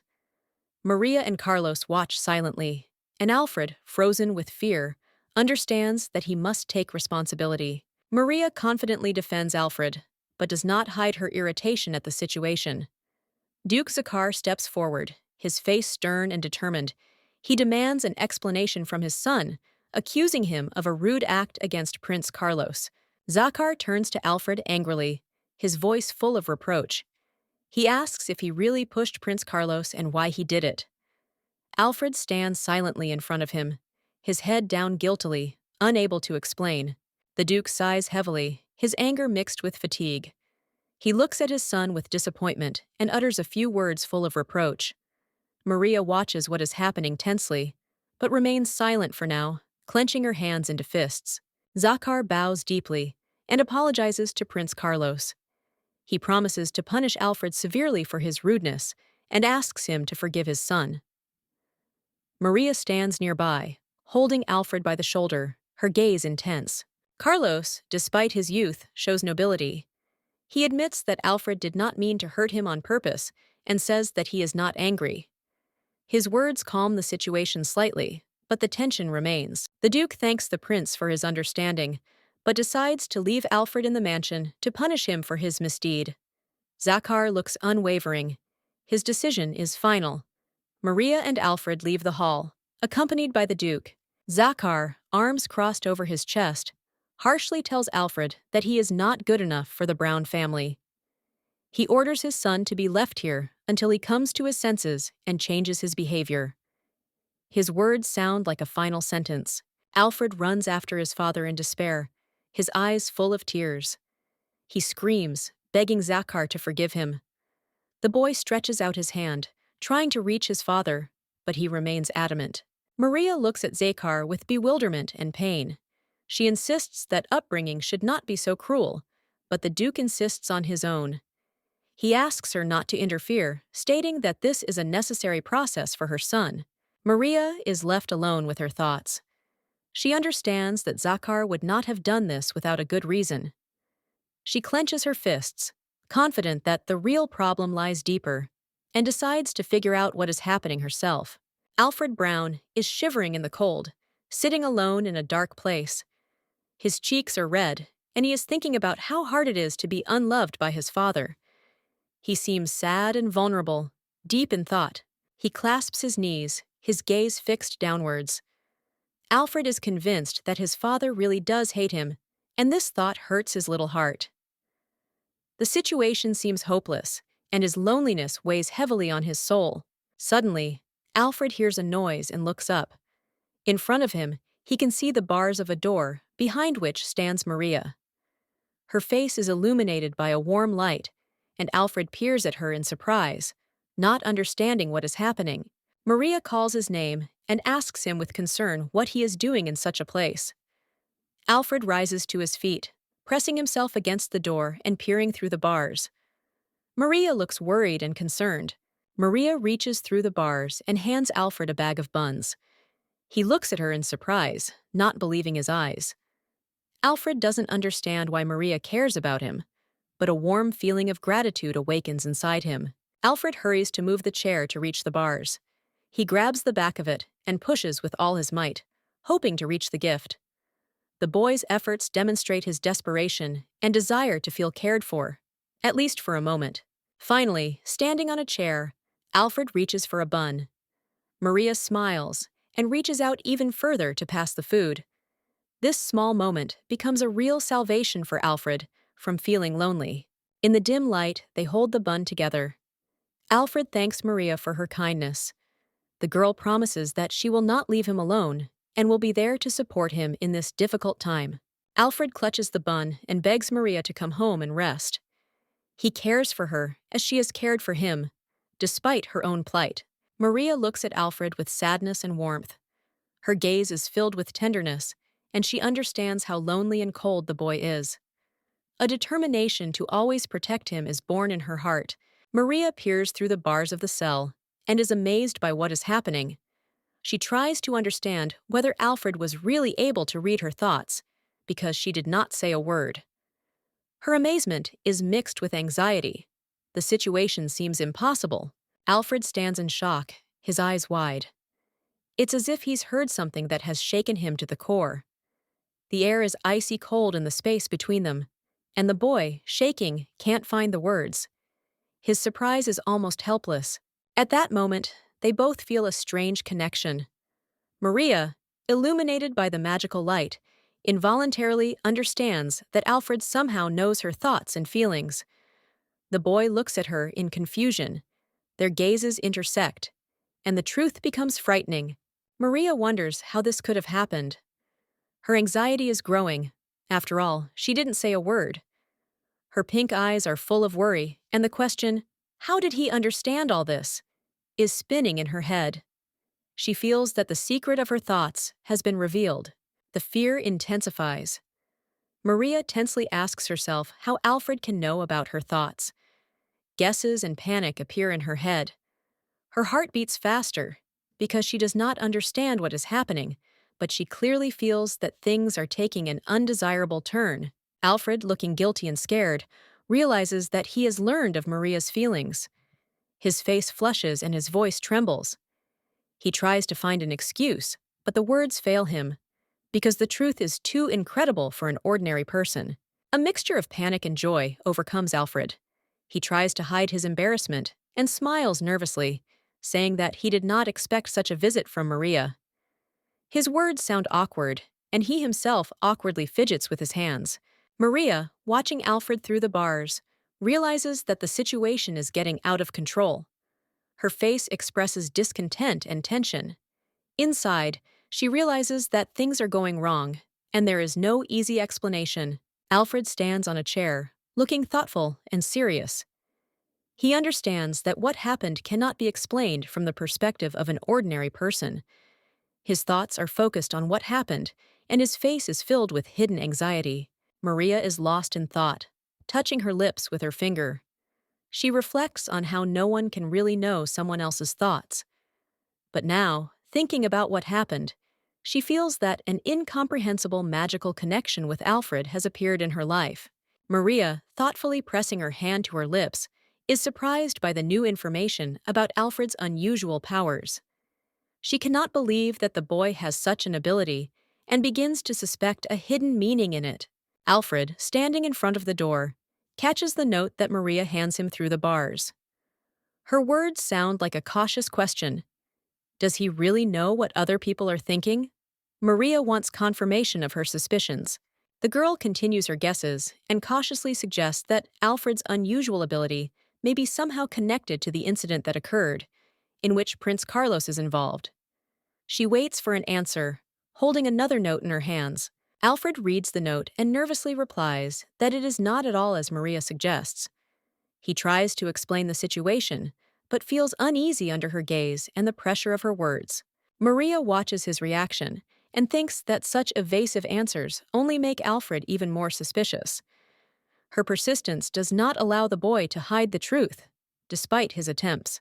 Alfred opens the note and sees the words written on it. Internally moved, he reads the line that confirms their friendly relationship. At that moment, he doubts, but feels Maria's sincerity. "Friends?" Alfred repeats, surprised and a little confused. Confusion is reflected on his face, because he did not expect such a statement from Maria, especially after her persistent interrogation. Maria looks at the boy through the bars and demands a promise, not to tell anyone about their conversation and his abilities. Her voice sounds stern, and there is a hint of trust between them. She smiles, reaching her hand through the bars, assuring Alfred that she will not harm him and will never let him down. There is warmth in her eyes, and the boy begins to waver between fear and trust. Alfred, still hesitant, looks at Maria's outstretched hand.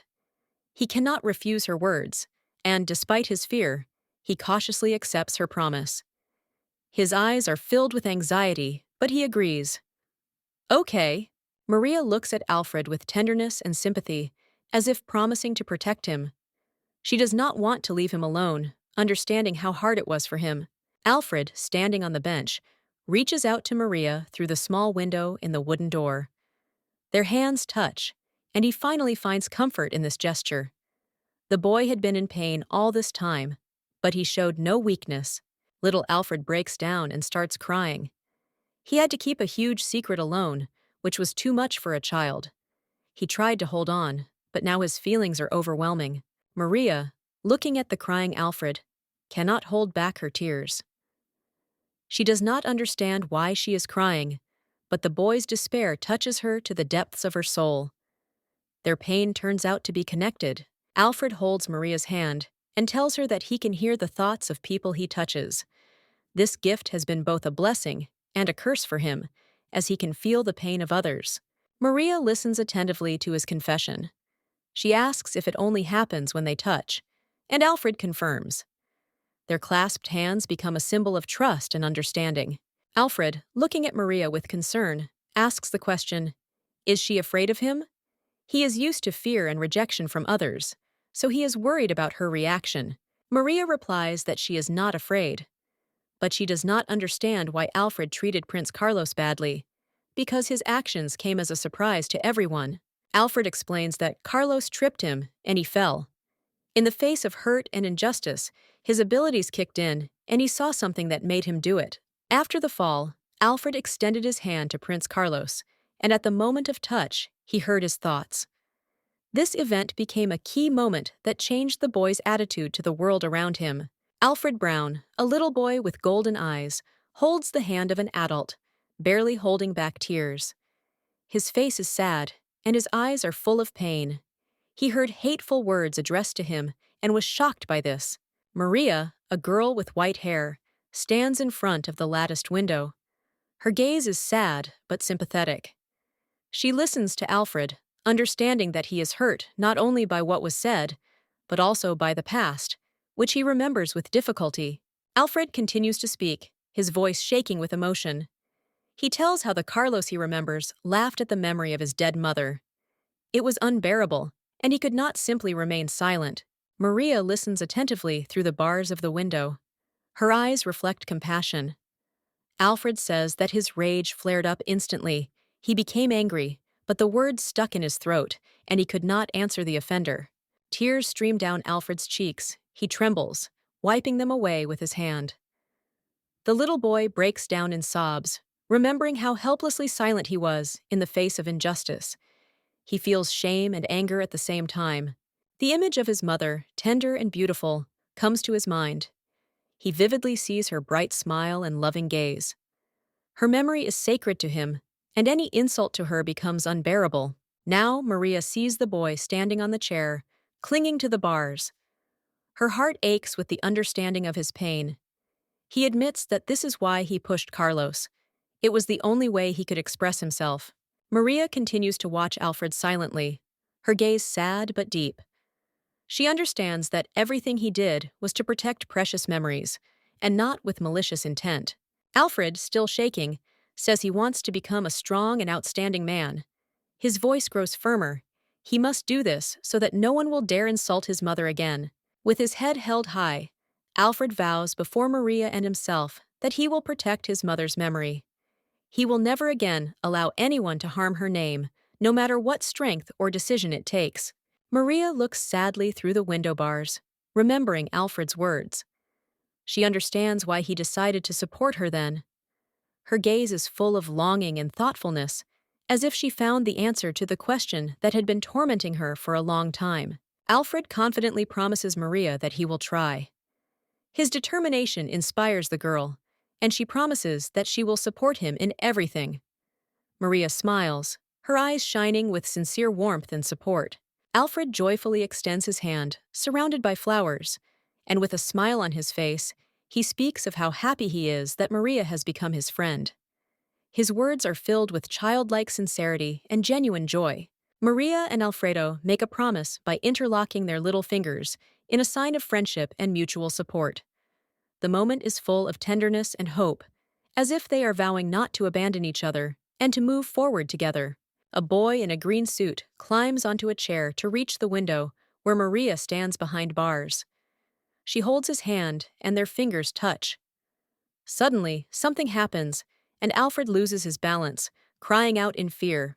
Zachar appears in the dungeon with a lantern in his hand. He goes to Maria and coldly asks what she is doing here. His sudden appearance creates an atmosphere of anxiety and tension, interrupting their conversation. Maria is stunned by Zachar's presence and looks scared. She says his name with anxiety, her eyes full of confusion. Zachar caught her by surprise. Zachar, looking at Maria, notes that her face looks strange, as if expressing anxiety. His words sound sharp, which makes her tense up, and the warm light of the lamp only emphasizes the atmosphere of mistrust between them. Maria and Zachar are standing in a stone room by a massive door. The girl is trying to explain something, but instead of support, she gets an unpleasant remark about how she looks. Her eyes widen with indignation and surprise. Maria is outraged and mentally explodes, accusing Zachar of being unable to communicate with girls. She clenches her fists in resentment and sarcastically ridicules his words, which makes the atmosphere between them even more tense. Zachar does not back down and looks at Maria with displeasure. He suspects that she has some kind of plan and demands an explanation. His gaze is full of severity, which makes the girl look for a way out of the situation. Maria interrupts Zachar irritably, clearly trying to turn the situation around. She clenches her fists and looks angrily at the man. Zachar holds the lamp, calmly observing her indignant reaction. Alfred suddenly appears and intervenes in the argument, defending Maria. He shouts that the girl only came here because she was worried about him. His emotions break through the shouts, causing confusion among those present. Zachar looks thoughtfully at Maria and Alfred, as if assessing their behavior. Maria turns away, trying to hide her awkwardness. Zachar's tense gaze makes her even more nervous. Maria admits to herself that she wanted to spend time with Alfred without Zachar noticing. However, the situation is getting out of control. The man is watching her every move too closely, which complicates her plan. Maria begins to wonder if Zachar knows about Alfred's abilities. This thought worries her and makes her doubt her actions. She bites her finger, deep in thought. The situation escalates. Maria, standing at the bars, touches the bars with her finger, attracting attention. Someone says her name, as if calling her to account. The atmosphere of anxiety intensifies, as if something important is about to happen. Maria turns to Alfred, asking him to keep the secret and not tell his father about what happened. She looks serious, and the boy watches her warily from behind the bars. The tension in the room increases, hinting at the importance of their conversation. Maria thinks decisively and decides to act cunningly, choosing a certain strategy.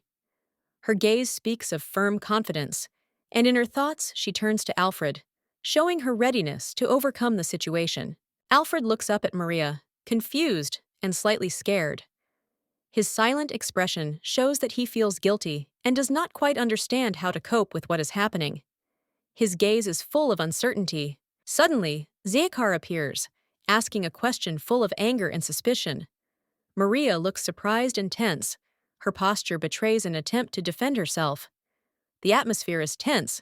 The Duke clearly suspects something and demands an explanation. A frightened Alfred, standing to the side, breaks down and starts screaming, begging his father to forgive him. He swears loudly that he sincerely regrets what he did. His despair is evident in his tears and trembling voice, which echoes throughout the room. Zachar looks at Alfred attentively. His face is clouded with heavy thoughts.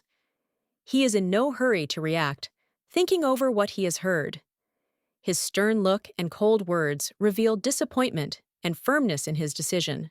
The man takes out the key and slowly unlocks the lock.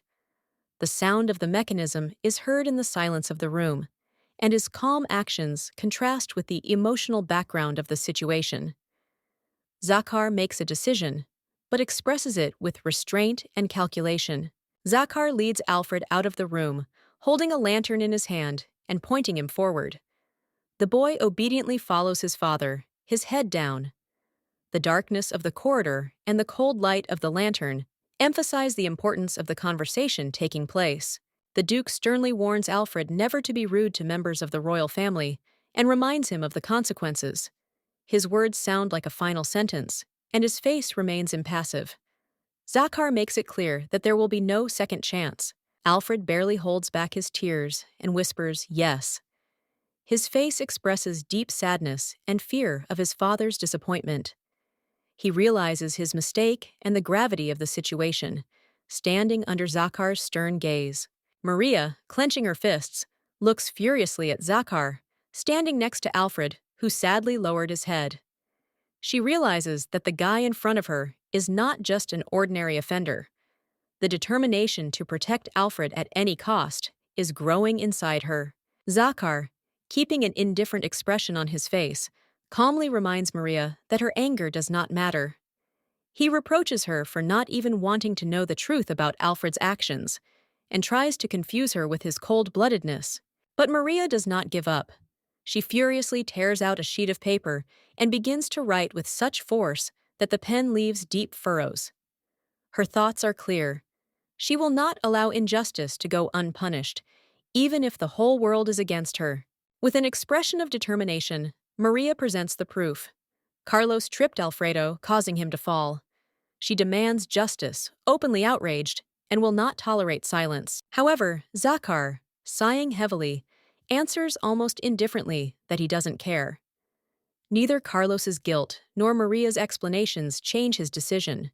His cold words sound like a sentence for Maria, who expected a different reaction. Maria, still full of indignation, cannot believe his words. She sees something unfair and cruel in them, but Zachar is sure. Whether Carlos is guilty or not, nothing can be changed. The matter remains the matter, and they are subject to the royal order.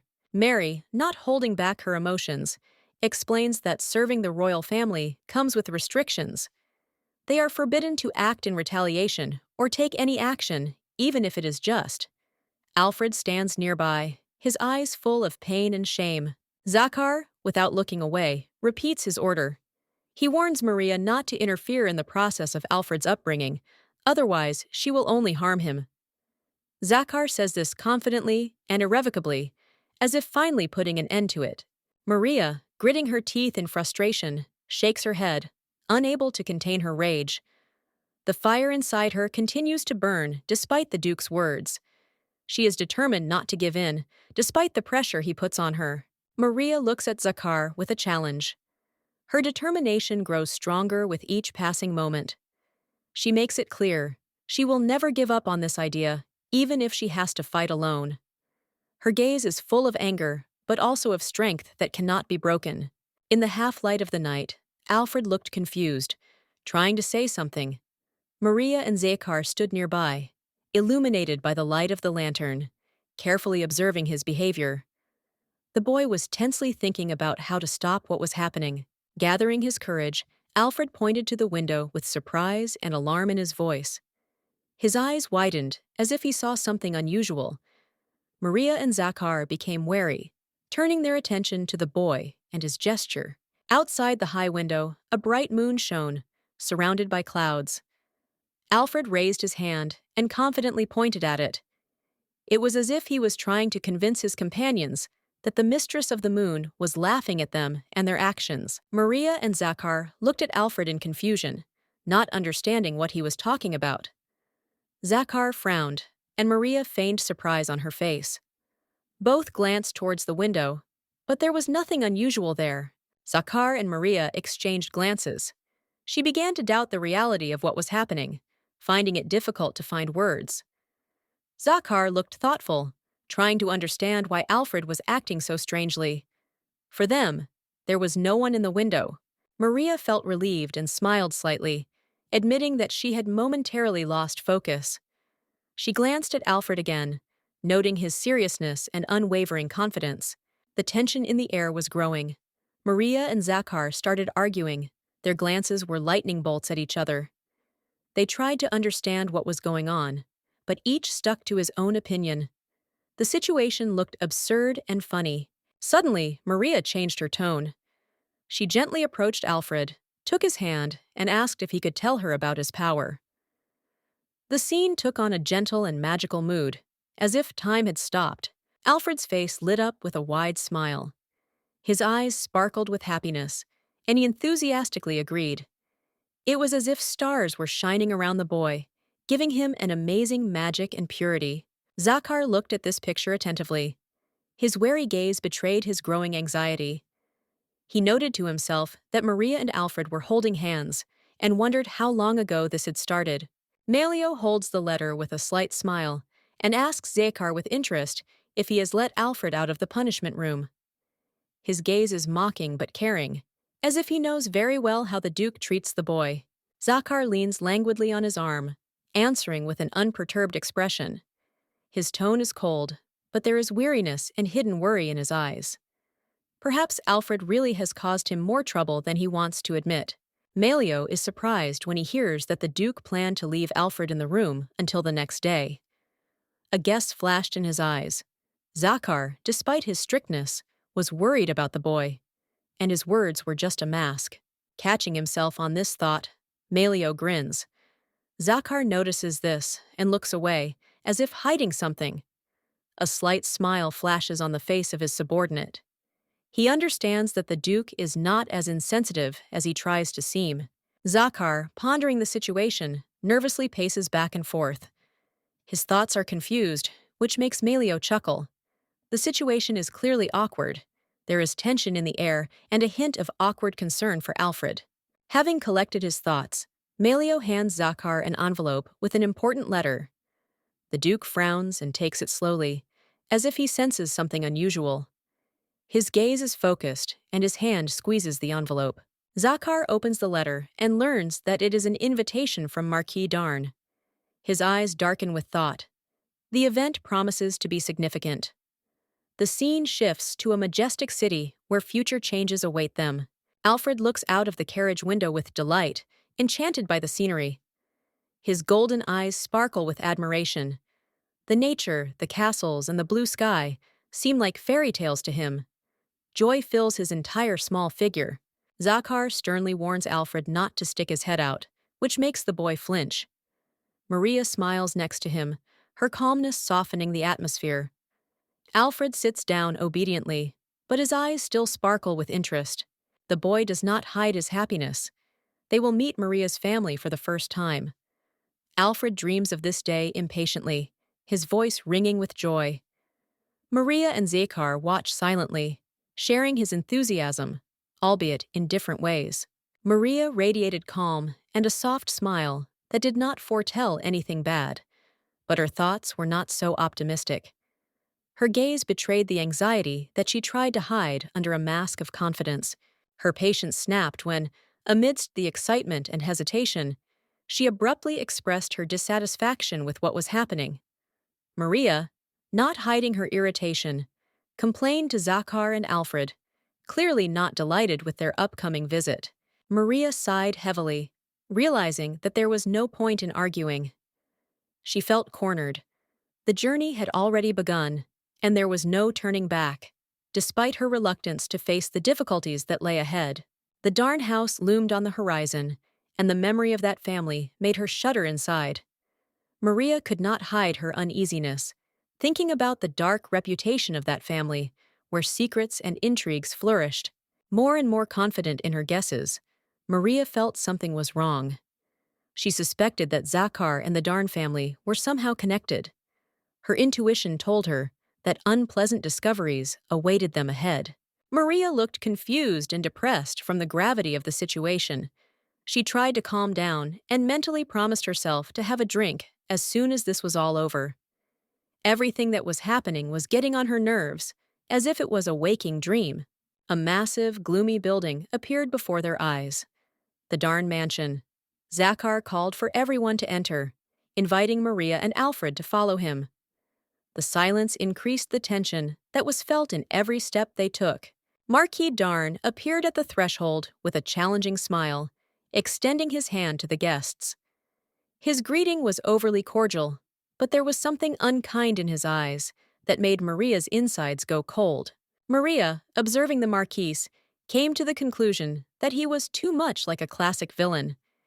His smile, manners, and mysterious look only increased her suspicions and distrust of the owner of the house. She stood next to Zachar, still confused, wondering how things would turn out. Maria knew that confronting the Darn family would inevitably lead to the revelation of secrets that could change their lives forever. Maria is stunned by the sudden meeting with her father, Marquis Darn. The sight of the old man evokes mixed feelings in her. She cannot get rid of the tension and memories of the past. Meanwhile, Zachar turns around, ready to engage in conversation. Zachar, maintaining formal politeness, says that he is glad to see the Marquis again. His calm and collectedness contrast with Maria, who remains silent, tormented by internal discomfort. The atmosphere seems heavy and oppressive. Marquis Darn smiles smugly, pointing out that Zachar hasn't changed at all. The comment comes across as dismissive praise, which leaves the atmosphere tense. The Marquis's gaze remains sharp and appraising. Darn, noticing Maria, says that she also looks beautiful, but his gaze pierces the girl through and through. His cold interest and question about her relationship with Zachar make her feel insecure, as if she had turned into a little girl again. The Marquis suggests that they all sit down and discuss business, but his casual tone only increases the tension. Zachar remains collected, and Maria mechanically holds Alfred's hand, as if trying to find support in her son in this awkward situation. Lost in her thoughts, Maria remembers that her father didn't even bother to say hello to her when they met. This hurts her pride and brings up old grievances. She stands frozen, feeling once again like an extra in his life. Maria sits silently, clutching the letter in her hands, unable to utter a word. She is surprised by her condition. The words are stuck in her throat. Next to her, Alfred quietly watches his mother, sensing her tension and sadness. The Marquis grins as he notices that his chatty daughter, for the first time, does not know what to say. His dismissive manner increases her helplessness. Zachar remains unperturbed, but his gaze becomes even more stern. The Marquis, trying to save face in front of Zachar, apologizes for any inconvenience caused by Maria. He says this with slight awkwardness, but maintains dignity and tact, trying not to aggravate the situation even more. The Marquis, still playing the role of a caring father, asks her not to be strict with Maria. However, his words sound superficial and insincere. His gestures and tone betray arrogance, which makes Maria feel again how cold and distant her father is. An elderly gray-haired man in brightly decorated clothes abruptly interrupts the conversation, causing tension. Maria notices a strange pain in her chest, and his cold gaze evokes a premonition of trouble. He threatens with his request, but insists on cooperation. Zachar stands, holding back his emotions. His calm voice brings clarity. Maria was not a problem, as many believe. He defends her to the Marquis, explaining that she lost her voice. His gaze is full of determination, which surprises the girl. The Marquis, sitting with easy confidence, gets down to business.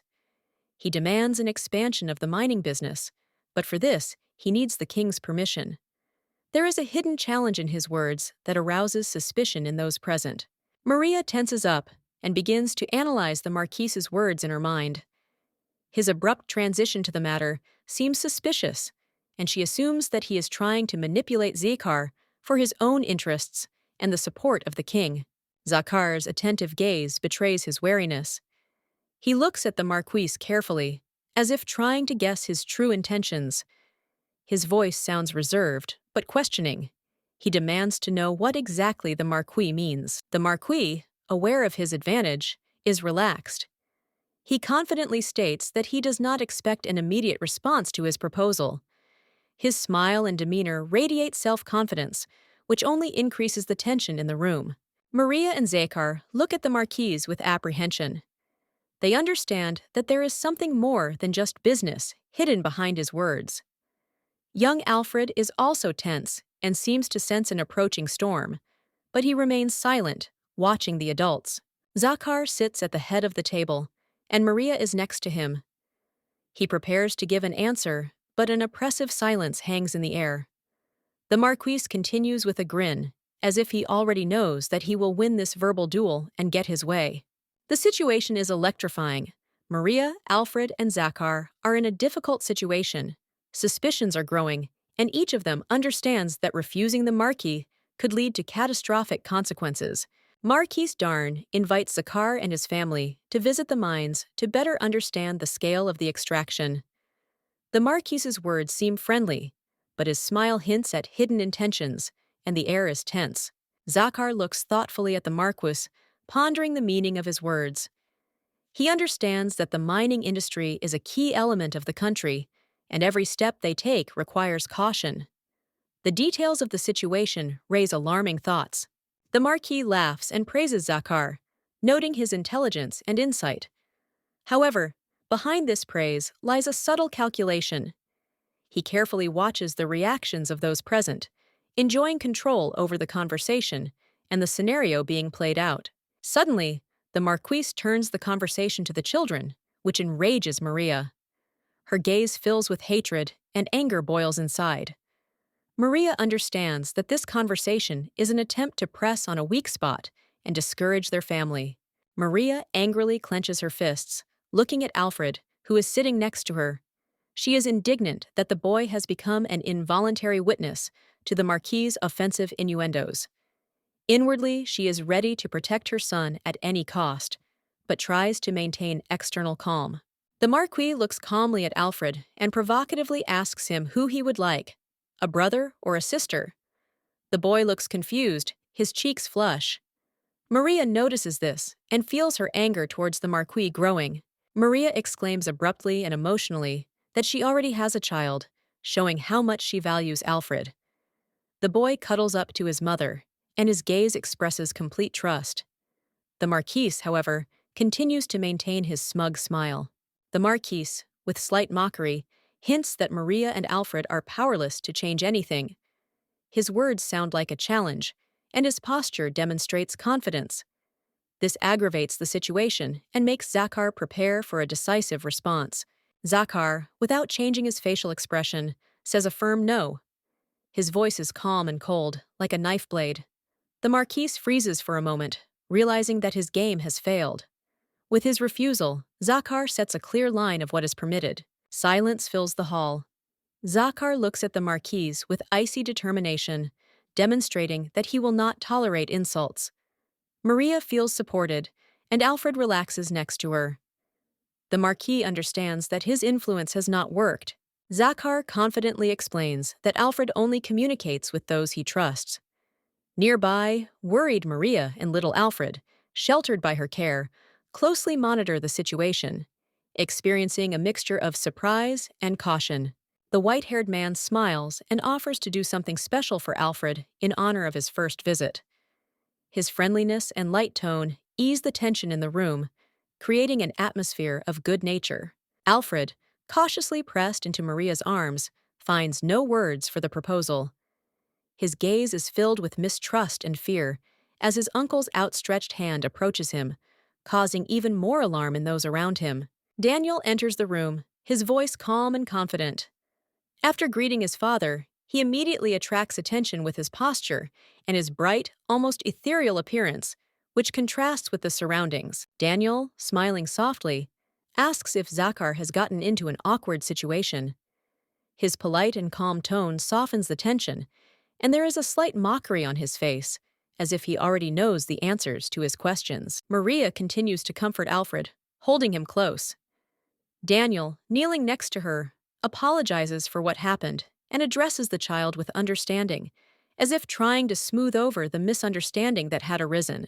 Daniel, standing in front of the decorated hall, thanks the guests for their visit. His voice sounds sincere, and his smile is warm, enhancing the sense of peace and harmony that his presence brings to the space. The room is filled with life again. Daniel announces that dinner is ready and suggests continuing the conversation at the table. Zachar, Maria, and Alfred, who are on the sofa, listen attentively to his words, gradually relaxing. Maria, looking at her brother with restraint and sternness, introduces him as Daniel. Her tone and facial expression emphasize her respect and the seriousness with which she treats what is happening, not allowing emotions to take over. Alfred finally smiles as he enjoys the treat. His face glows with happiness, and his rosy cheeks emphasize the pleasure he is enjoying. He is filled with warmth and joy, forgetting the fears and worries that troubled him earlier. Alfred smiles delightedly at Daniel, who is clearly pleased that the boy enjoyed the dish he prepared. Their carefree joy fills the room, creating an atmosphere of warmth and comfort. Maria runs into her mother, who squints and carefully assesses her new style of dress.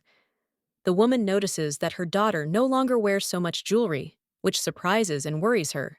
Maria's mother ostentatiously opens her red fan and continues to notice the changes. She is adorned with jewels from head to toe, which emphasizes her passion for luxury.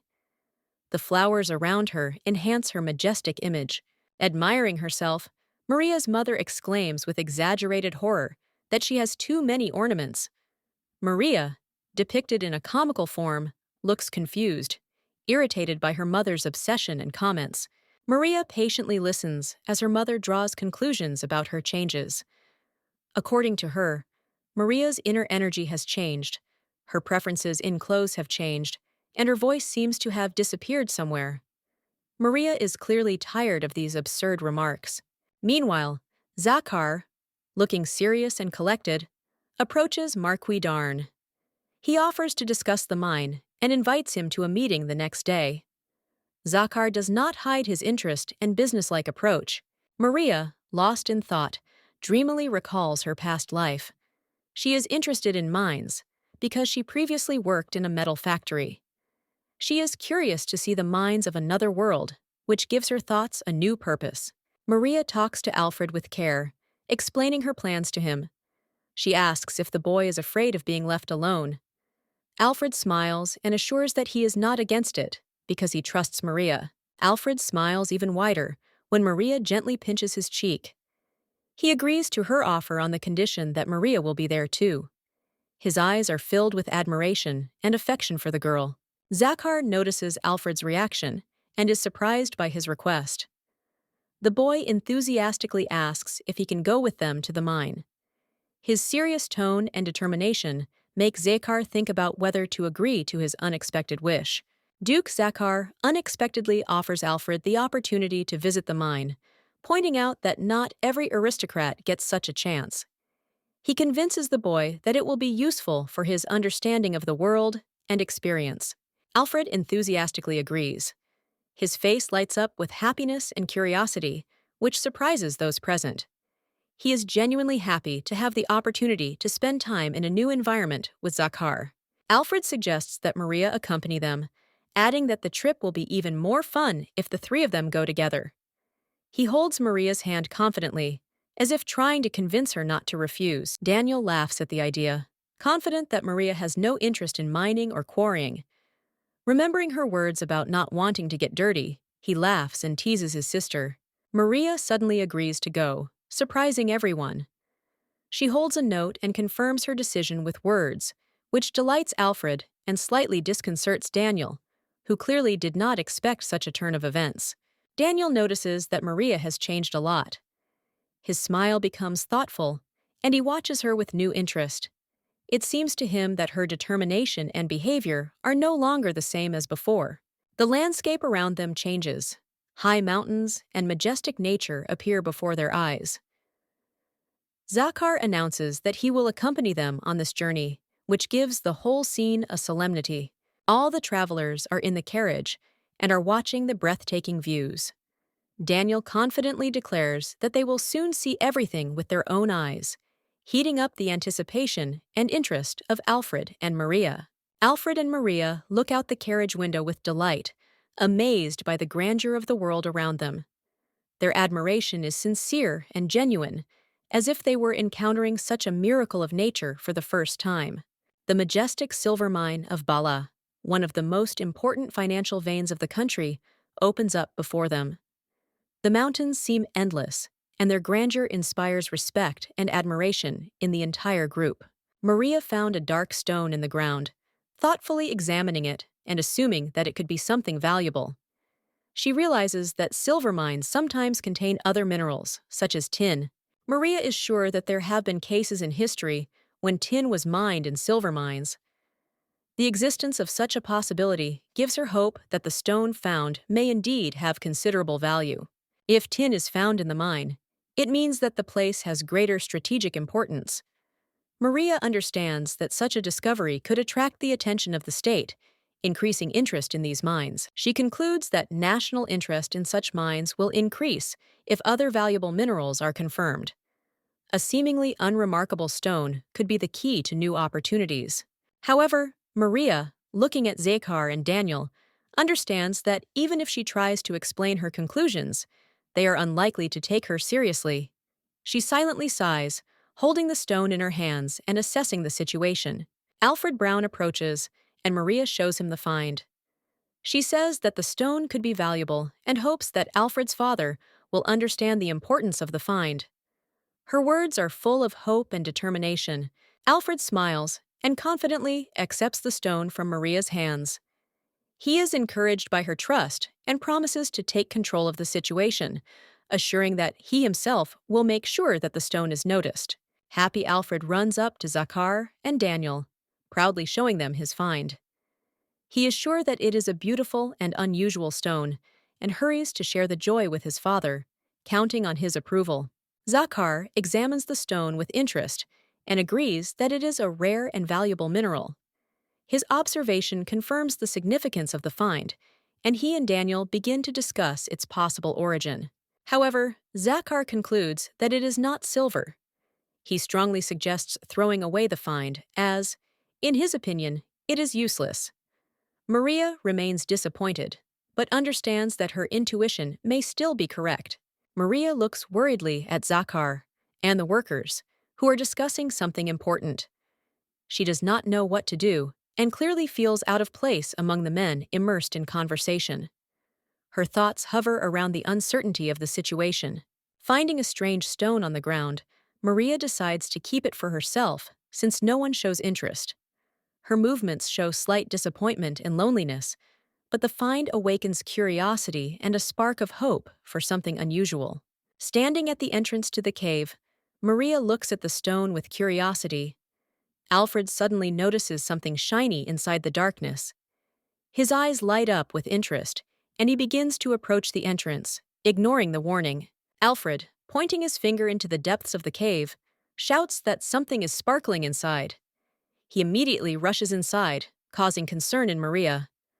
The girl calls him in a panic, afraid that he will stumble upon danger in the darkness. Maria, without thinking, rushes after Alfred. They are interrupted by the worker's voice, who shouts that entering the cave is prohibited due to danger.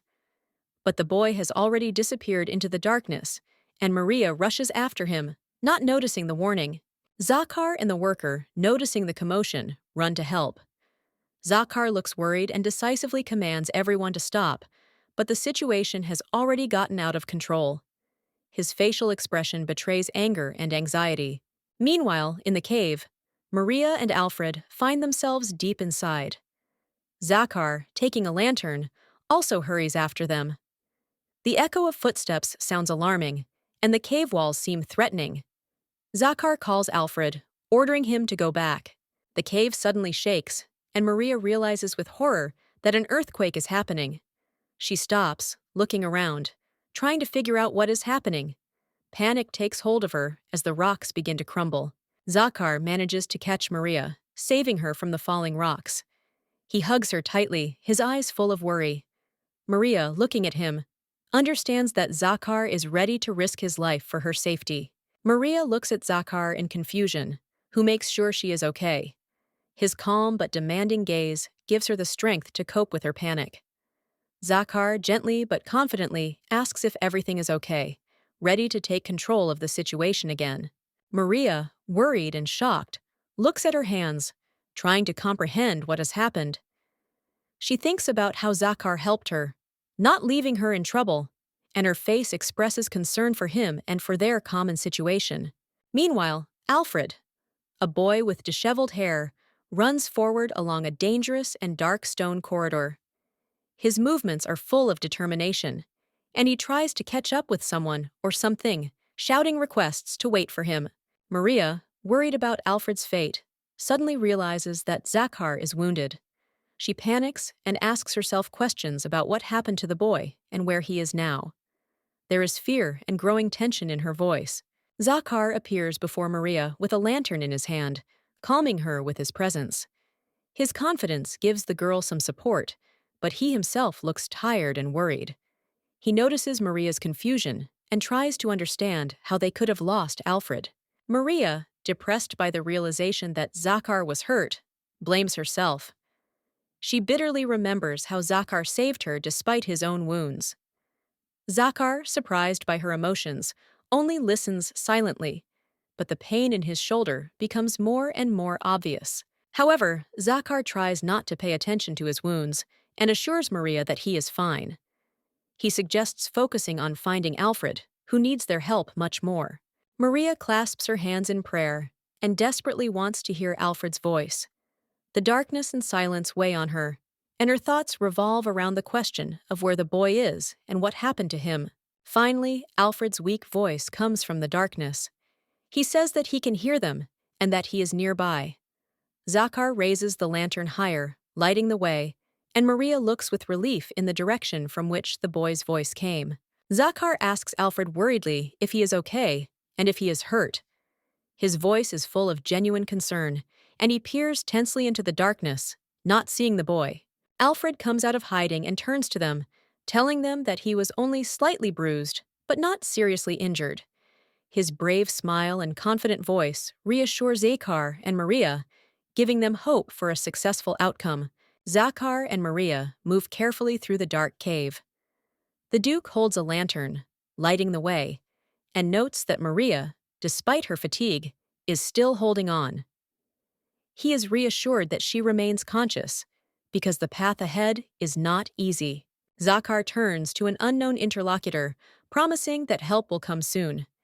He calls for a little patience, showing that someone important to them is in trouble, and the situation requires urgent action. Maria silently supports his determination. Zachar, directing the light of the flashlight, notices the rock fragments and assumes that they will be able to get to the other side. He calculates the path, hoping that this will help them get out or reach their goal. Zachar stops Maria, asking her to wait where she is. His actions seem deliberate, but Maria, with anxiety in her eyes, does not take her eyes off him, sensing danger or a hidden threat ahead. Suddenly, Maria flinches from a vague sound, as if something is collapsing or starting to happen. Zachar turns around sharply, looking in the same direction as her, his face tense. They both become wary, not understanding what awaits them. Maria, clenching her fists and gathering all her courage, declares that their current actions are only a temporary measure. She is determined to find a way out of the situation, despite her fatigue and possible wounds. Zachar watches her determined gaze. Zachar is wounded, and Maria rushes to help, bandaging his arm. Despite her clumsy efforts, he is grateful for her care and feels relieved. The atmosphere is tense, but there is hope for a way out of the situation. Zachar looks a little more confident and thanks Maria for her help. However, the tension does not subside. His gaze is still wary, as if he senses a danger that has not yet passed. The situation around him remains threatening. Leaning over the edge of the cliff, Zachar anxiously calls out to Alfred. His voice is full of despair and worry, and his eyes reflect the fear of losing a loved one. It is dark and deserted around, which increases the anxiety in his heart. Alfred, shaking and worried, slowly emerges from the darkness. His golden eyes fill with tears when he sees his father. His childish face is tired and afraid, but he continues to move forward bravely towards Zachar. Zachar comes down and hugs Alfred, pressing him to himself. He tries to calm the boy, saying that everything will be fine now. Alfred nods trustingly, sobbing, and for a moment there is peace and warmth between them. Zachar understands that they need to leave immediately and lifts Alfred. He tells the boy to climb first, setting an example of determination and care. His gaze is still tense, and every gesture betrays concern for their safety. Alfred is already at the top and calls Maria, leaning over the edge of the cliff. His voice is filled with joy and hope that they will finally be reunited. He reaches out to her, as if trying to help her out of a dangerous place. Maria smiles with relief when she sees Alfred. Her eyes are shining with tears of joy, and her trembling hands are pressed to her chest. She thanks the heavens that they are all right, but she is not yet aware of the new threat.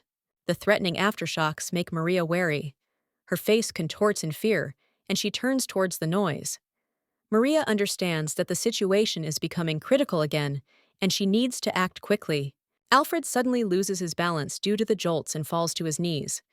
His frightened gaze is directed at his father and Maria, who are trying to help. A new danger hangs in the air, threatening to destroy everything around him. Maria sees Alfredo at the edge of the cliff with alarm. She clasps her hands and calls his name with a look of panic. Her face is filled with despair, and her hair flies away from the sudden movement of air. Alfred, surprised by Maria's voice, turns to look at her. His eyes widen, confused and unable to believe he can hear her. The dark setting of the cave heightens the tension, highlighting his fear and uncertainty. Maria stretches out her arms to Alfred, begging him to jump. She is ready to catch him, despite all the danger. Her confident tone and decisive actions inspire the boy with hope and faith in salvation. Alfred, plucking up his courage, leaps towards Maria. His body seems to float in the air, and Maria stretches out her arms to catch him. Their eyes meet, and in that moment, fate hangs in the balance. Maria catches the boy, hugging him tightly. She looks at Alfred anxiously, asking if he is hurt. Her face reflects concern and relief, while the boy looks tired but unharmed. Alfred dismisses her concerns, insisting that he is fine. He chides Maria for her loud scream, playfully complaining about the ringing in his ears. The moment is filled with warm concern and a hint of humor. Maria suddenly realizes that her voice has returned. She pauses for a moment, stunned by the discovery. A mixture of surprise and joy crosses her face as she whispers the words, as if testing herself. Hugging Alfred, Maria is delighted that she can actually speak again. Her voice is soft and confident. She realizes that in her panic and concern for the boy, she completely missed this important event. Zachar appears, watching the proceedings intently. His expression of surprise and slight concern gives way to a question about whether Maria has really found her voice. He looks at her as if he can't believe his eyes. Maria confirms this with a smile. She presses her hands to her chest, feeling relief and happiness. The return of her voice symbolizes victory over difficulties, and her confident smile illuminates the dark walls of the cave. Maria, overcoming her fear, finds a voice in her despair, calling out to Alfred. The boy looks lost and weak, but her words touch his heart. Her gentle touch brings them both hope in the dark and dangerous cave. Alfred, not yet aware of what has happened, sees Maria's joy and embraces her face with his small hands. He smiles for the first time in a long time, as if coming alive thanks to her presence and care. Maria and Alfred laugh and cry together, their happiness bringing light to a dark place. She thanks him, and Alfred responds with a beaming smile, his heart filling with a warmth that has been missing for so long. Meanwhile, Zachar watches them, his gaze serious and full of anxiety. He does not take his eyes off Maria and Alfred, checking their condition and thinking about further steps in this critical situation. The workers outside, having illuminated the passage, finally find the lost ones. Their voices reach Maria, filled with relief. They shout, hoping that everything is okay and that Maria and Alfred survived. Maria, hearing the rescuers, gathers her strength and asks for help. Her voice sounds confident and decisive, as if all the difficulties are behind her. Hope finally turns into reality. Later, in a cozy room, Maria covers Alfred and thanks him for his courage. Her gentle look and words bring the boy peace after the horror he has experienced. As she leaves, she closes the door and bids Alfred good night. The boy is already asleep, warm and safe, unaware that Maria is leaving him with new, disturbing thoughts. She stops, looking forward thoughtfully and resolutely, her face full of concentration. She makes an important decision that will determine their future fate. Finally, Maria knocks on the heavy door, breaking the silence of the night. She waits for an answer, ready to take the next step in the fight for Alfred's safety and their future together. Maria stands in front of the massive door, asking for permission to enter. She looks worried and has clearly come with some important purpose. Her voice is determined, and she waits for a response from inside before entering. Zachar is sitting on the balcony. He turns around when he hears footsteps, but his expression remains calm and slightly distant. In the silence of the night, his gaze meets the guest, and he wonders what brought her here at such a late hour. Maria resolutely hands over the first aid kit and assures him that she has come to take care of him. She reminds him of possible injuries and demonstrates her serious attitude towards his health, not tolerating objections. Zachar dismisses her concerns, saying that the injury is nothing. Maria, frowning, questions his words. Her confidence and sarcastic tone show that she is not going to give up so easily.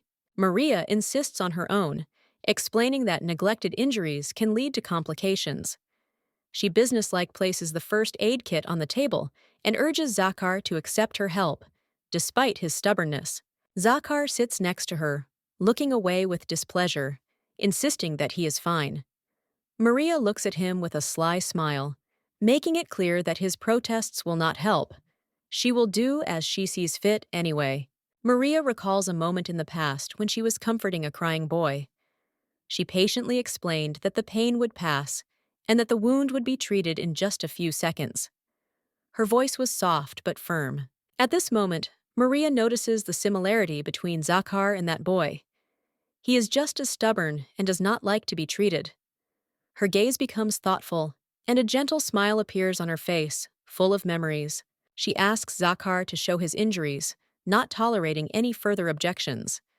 Zachar, looking awkward, looks away, feeling vulnerable before her insistence and concern, which he is not used to accepting. Maria suddenly feels embarrassed, noticing Zachar's muscles when he finally agrees. The sudden closeness and awareness of the situation makes her feel awkward, and she internally asks herself why she suddenly feels so strange. Maria looks at Zachar's wounds with concern, noticing that they are much more serious than she expected. Her heart is squeezed with guilt that he received such injuries for her sake.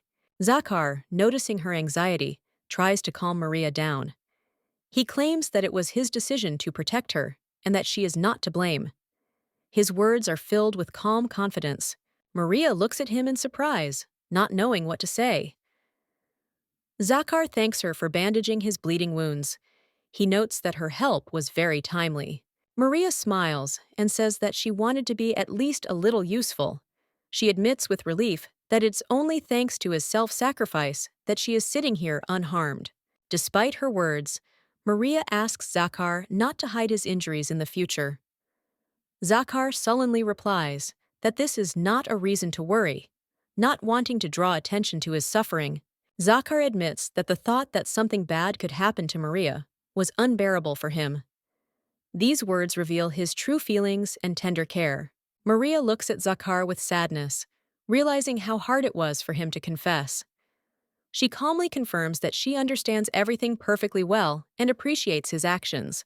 Silence reigns in the room when Zachar decides to explain his guilt. He remembers the moment when he deliberately pushed Maria down the stairs, forcing her to endure a difficult ordeal. Now Zachar admits his mistake and regretfully asks for forgiveness for that situation. His words are full of sincerity and remorse, which surprises Maria. Maria smiles, noting Zachar's honesty.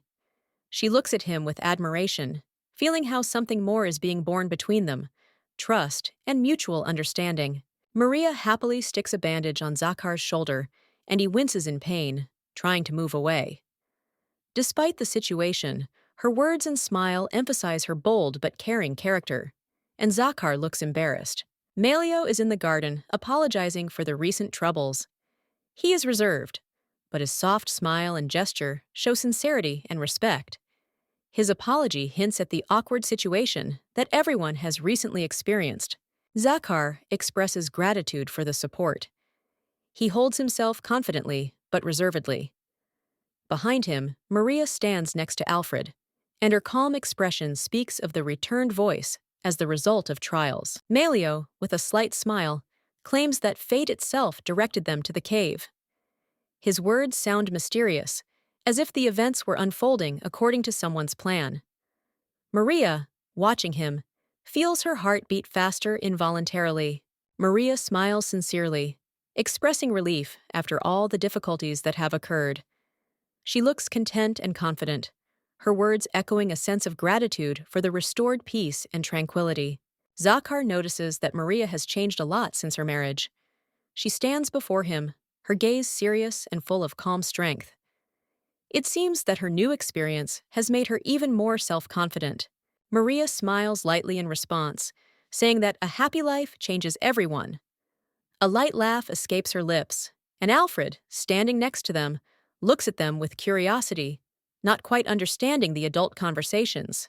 Zachar and Maria are about to leave, holding Alfred's hand. But suddenly, Malio calls out to them. His serious face and voice attract Zachar's attention, who turns to him, feeling uneasy. Malio approaches, out of breath, and apologizes for his unexpected appearance. His concern alarms everyone, especially Zachar, who begins to wonder what could have happened this time. Malio reports disturbing news. The ship carrying the silver was caught in a storm and capsized. A sunken silver bar can be seen against the gloomy water, foreshadowing new troubles for the heroes. Duke Zachar suddenly receives disturbing news. Something has happened to the ship, and the news is worrying his family. Maria and Alfred watch his reaction with concern, but he remains serious, lost in thought. After learning the details from his loyal subordinate Malio, Zachar finds out that the ship's crew has been saved, but the cargo of silver collected with such difficulty has been lost. This blow forces the Duke to consider urgent measures. A picture of a sunken ship emerges in his mind. Chests of silver and valuables rest on the seabed. The loss of a huge capital becomes a real threat. Zachar decides to act immediately. He understands that it is urgent to find a replacement for the lost jewel and restore the lost trust. The Duke ponders the tasks ahead. Melio cautiously asks if the king knows about what happened. Zachar confirms that His Majesty knows nothing yet, but adds that this will soon have to be corrected. Maria and Alfred anxiously eavesdrop on the conversation. The Duke is resolute in his message that diplomatic matters must be settled without wasting time. He goes to the palace, demonstrating confidence and readiness to deal with the problem, despite the scale of the difficulties. Maria sadly sees Zachar off, surprised by his sudden departure, since they had just returned home. With an understanding sigh, she agrees to look after Alfred, despite her own fatigue. As Zachar's carriage disappears into the distance, Maria stands with Alfred, tenderly holding his hand. She asks the Duke to be careful, knowing that difficult trials lie ahead. Maria and Alfred return to the house. Maria finally allows herself to rest, sinking tiredly onto the sofa. She reflects on how much strength and patience it will take to overcome the current crisis. Alfred, worried about his father, quietly asks if everything will be okay. His sad eyes and weak voice show how much he worries. The boy wants to help and hopes that Zachar will return with good news. Maria gently strokes Alfred's head, watching the boy lie limply on her lap. She realizes that his job is far from easy and requires great patience and strength from him. Warm care fills the moment with coziness. Lying and staring into space, Maria thinks about her life. She realizes that she never planned to have children. Thoughts of family life seem alien to her, but now there is a boy in front of her who seems to demand her attention and warmth. Alfred, lying on his knees, feels insecure and wonders what is wrong with him. Maria cannot help but notice that the boy is special. Her thoughts go further. Alfred has not just abilities, but something unique, beyond the ordinary. As Maria reminisces, she turns to Alfred in her mind. She remembers how she once asked him to tell her more about his powers. The boy readily shares this knowledge, leaving her slightly surprised. In response to her request, Alfred perks up and stands up, declaring that Maria is also unusual. His eyes shine with delight, and his smile is filled with confidence. This confession makes her look at herself in a new way. Then Maria remembers Alfred's words about his mother and grandmother. They also had this power, but it brought them a lot of pain and suffering. Because of this, he was bequeathed to keep his abilities a secret from others. Maria thinks about what was said and understands the logic. If someone unkind learned about Alfred's powers, they would undoubtedly use them for their own selfish purposes. The thought of possible danger makes her think about the importance of protecting the boy. Maria turns her attention to Alfred Brown, who seems sullen. He looks unhappy, which attracts her attention. A dark aura thickens around the boy, as if he is rejecting the stranger's presence. She notices how hard it is for him. Alfred admits that he hears many unpleasant voices. This torments him, so he tried to avoid people, not letting anyone close. Loneliness and despair accumulated inside him, which are difficult to express in words. Maria understands how hard it was for Alfred. His confession makes her truly sympathetic. She realizes that the boy struggles daily with something that others do not see. Her heart aches with pity. However, Alfred suddenly adds that his ability helped him become friends with Maria. For him, this is happiness. He smiles, revealing for the first time the bright side of his power, which brings him real joy. Maria admires the boy's sincerity. She hugs him, not hiding her emotions. Alfred's words touch her deeply, and she calls him amazing, emphasizing his kindness and courage. She smiles with him. Alfred laughs happily at her warmth. For him, this act of caring is the most valuable thing he can receive. He wants his father to feel this relief and stop worrying. His eyes shine with hope. Maria agrees with him, understanding how important it is to support each other. She recalls the tragic incident with the ship carrying silver. What happened was a turning point for many people around. She is sure that Zachar spoke about finding an alternative to silver to cope with the situation. These words come back to her mind as an important key to solving the problem that troubled their world. Realization lights up Maria's face. She understands that their powers and knowledge can help them overcome difficulties. She looks at Alfred with hope, deciding to support him no matter what.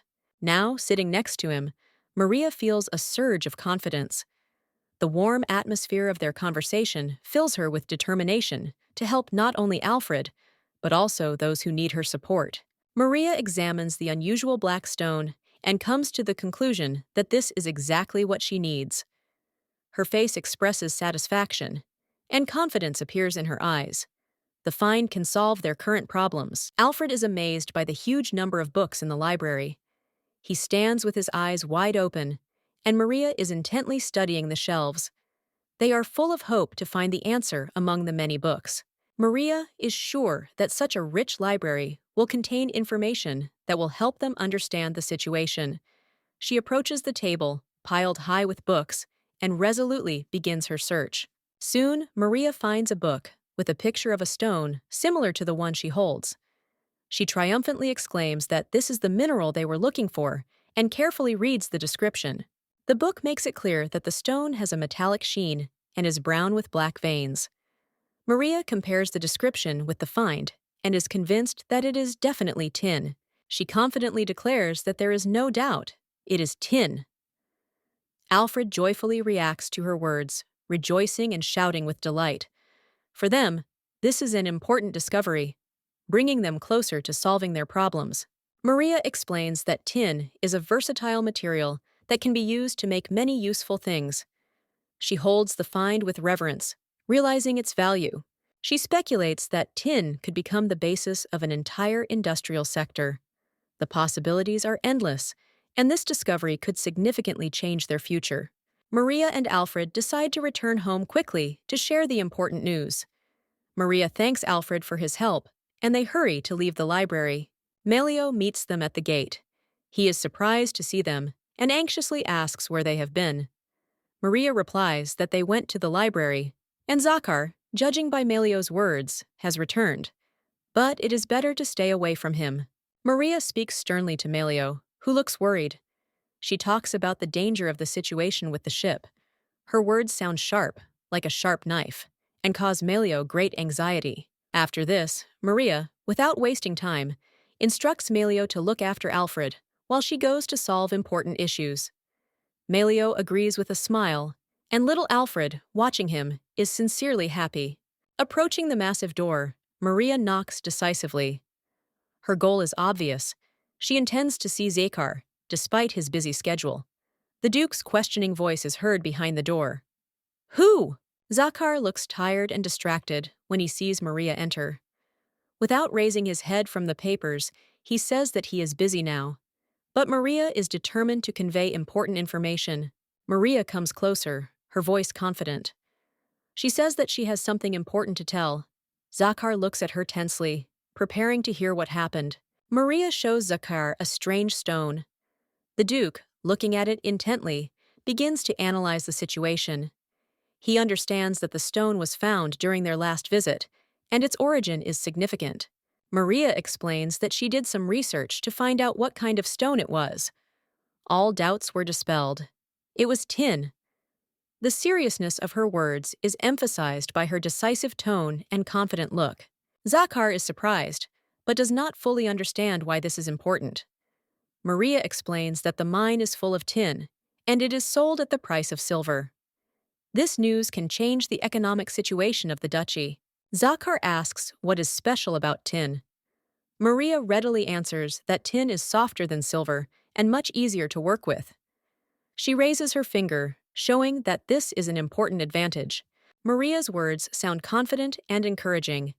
It is now clear to the Duke that the discovery of tin will open up new opportunities for development and strengthening of their positions. Maria enthusiastically tells Zachar how useful tin can be. It is easy to process and is suitable for making household items. She emphasizes that this metal does not rust and looks almost like silver. Zachar, lost in thought, wonders why such a valuable resource has not yet been used in the country. Maria enthusiastically continues to explain that proper development of the deposits will bring the country huge profits, turning useless stones into wealth. Zachar looks at the girl skeptically and wonders where she got such knowledge from. He is surprised and wary, because what she says goes beyond the usual ideas about a noble girl. Maria panics, realizing that she has let something slip. She pretends to answer casually, but inside she's worried. The girl smiles, trying to maintain her composure, and finds an excuse for her words. Gathering her courage, Maria confidently states that her family owns the mines. She adds that such knowledge is natural for her as an heir to the darn line, as the mines require an understanding of mining and resource management. Zachar thinks doubtfully about what he heard about Maria earlier. He cannot believe that her reputation, consisting of rumors and speculation, turned out to be false. Before him appears a girl with extraordinary determination and determination. Smiling, Zachar admits that he was wrong about her. Like everyone else, Maria turns out to be much more insightful and significant than he assumed. Respect and interest in her personality appear in his eyes. Maria, noticing the change in Zachar's attitude, smiles triumphantly. She emphasizes that she should not be taken lightly because her knowledge and experience are the result of long and hard work, even if no one suspects it. Zachar admits with surprise that Maria has become a real discovery for him. He notes that her behavior goes beyond the usual and arouses genuine interest. She is very different from his expectations and ideas. Maria, with a slight blush, asks Zachar if he is praising her. Zachar nods reservedly, confirming her guess. This moment of their invisible confrontation gives way to mutual recognition of merits and respect for each other. Zachar sat at his desk, lost in thought. He had been trying to find a replacement for the silver all this time, since its supply was vital to the country. He told them that the ship that was carrying the silver to Halim had sunk, and now he was responsible for a new mission. It is clear that the weight of what happened is weighing on Zachar. He was thinking hard about how to solve the problem, because everyone had placed their hopes on him. Maria, noticing his condition, came up and decided to intervene, offering something unusual, holding a strange object in her hands. Maria confidently claimed that her discovery could help Zachar. Her energy confused him a little, but he still listened to her. Despite his doubts, Maria was full of enthusiasm and insisted that this would definitely solve some of his problems. Zachar thought about it and immediately decided to write a letter to his brother. He understood that this was an important step to launch a new business that needed to be built from scratch. He hoped that his brother would be able to quickly help and respond to his request. Grateful for the support, Zachar accepted Maria's gift with a smile. His eyes reflected the hope that it would really work. He appreciated her care and efforts, especially at such a difficult moment. Maria, in turn, reminded Zachar that they could always solve problems together. She recalled how he saved her in the cave and assured him that she would be there in the future. Her words inspired him to take new steps and actions. Then Maria, satisfied with the conversation, decided to leave, leaving Zachar alone with his thoughts. She promised that he would definitely cope, and she went off to do her own thing. Zachar watched her leave with relief. Suddenly, Maria stumbled and almost fell. Zachar stood up abruptly, calling out to her with concern. This moment interrupted the seriousness of their conversation, adding comicality to the situation. Maria, embarrassed, noticed that Zachar was too close and managed to catch her. She noted with confusion that Zachar's arms were incredibly strong and tried to hide her excitement, reproaching him for being rude.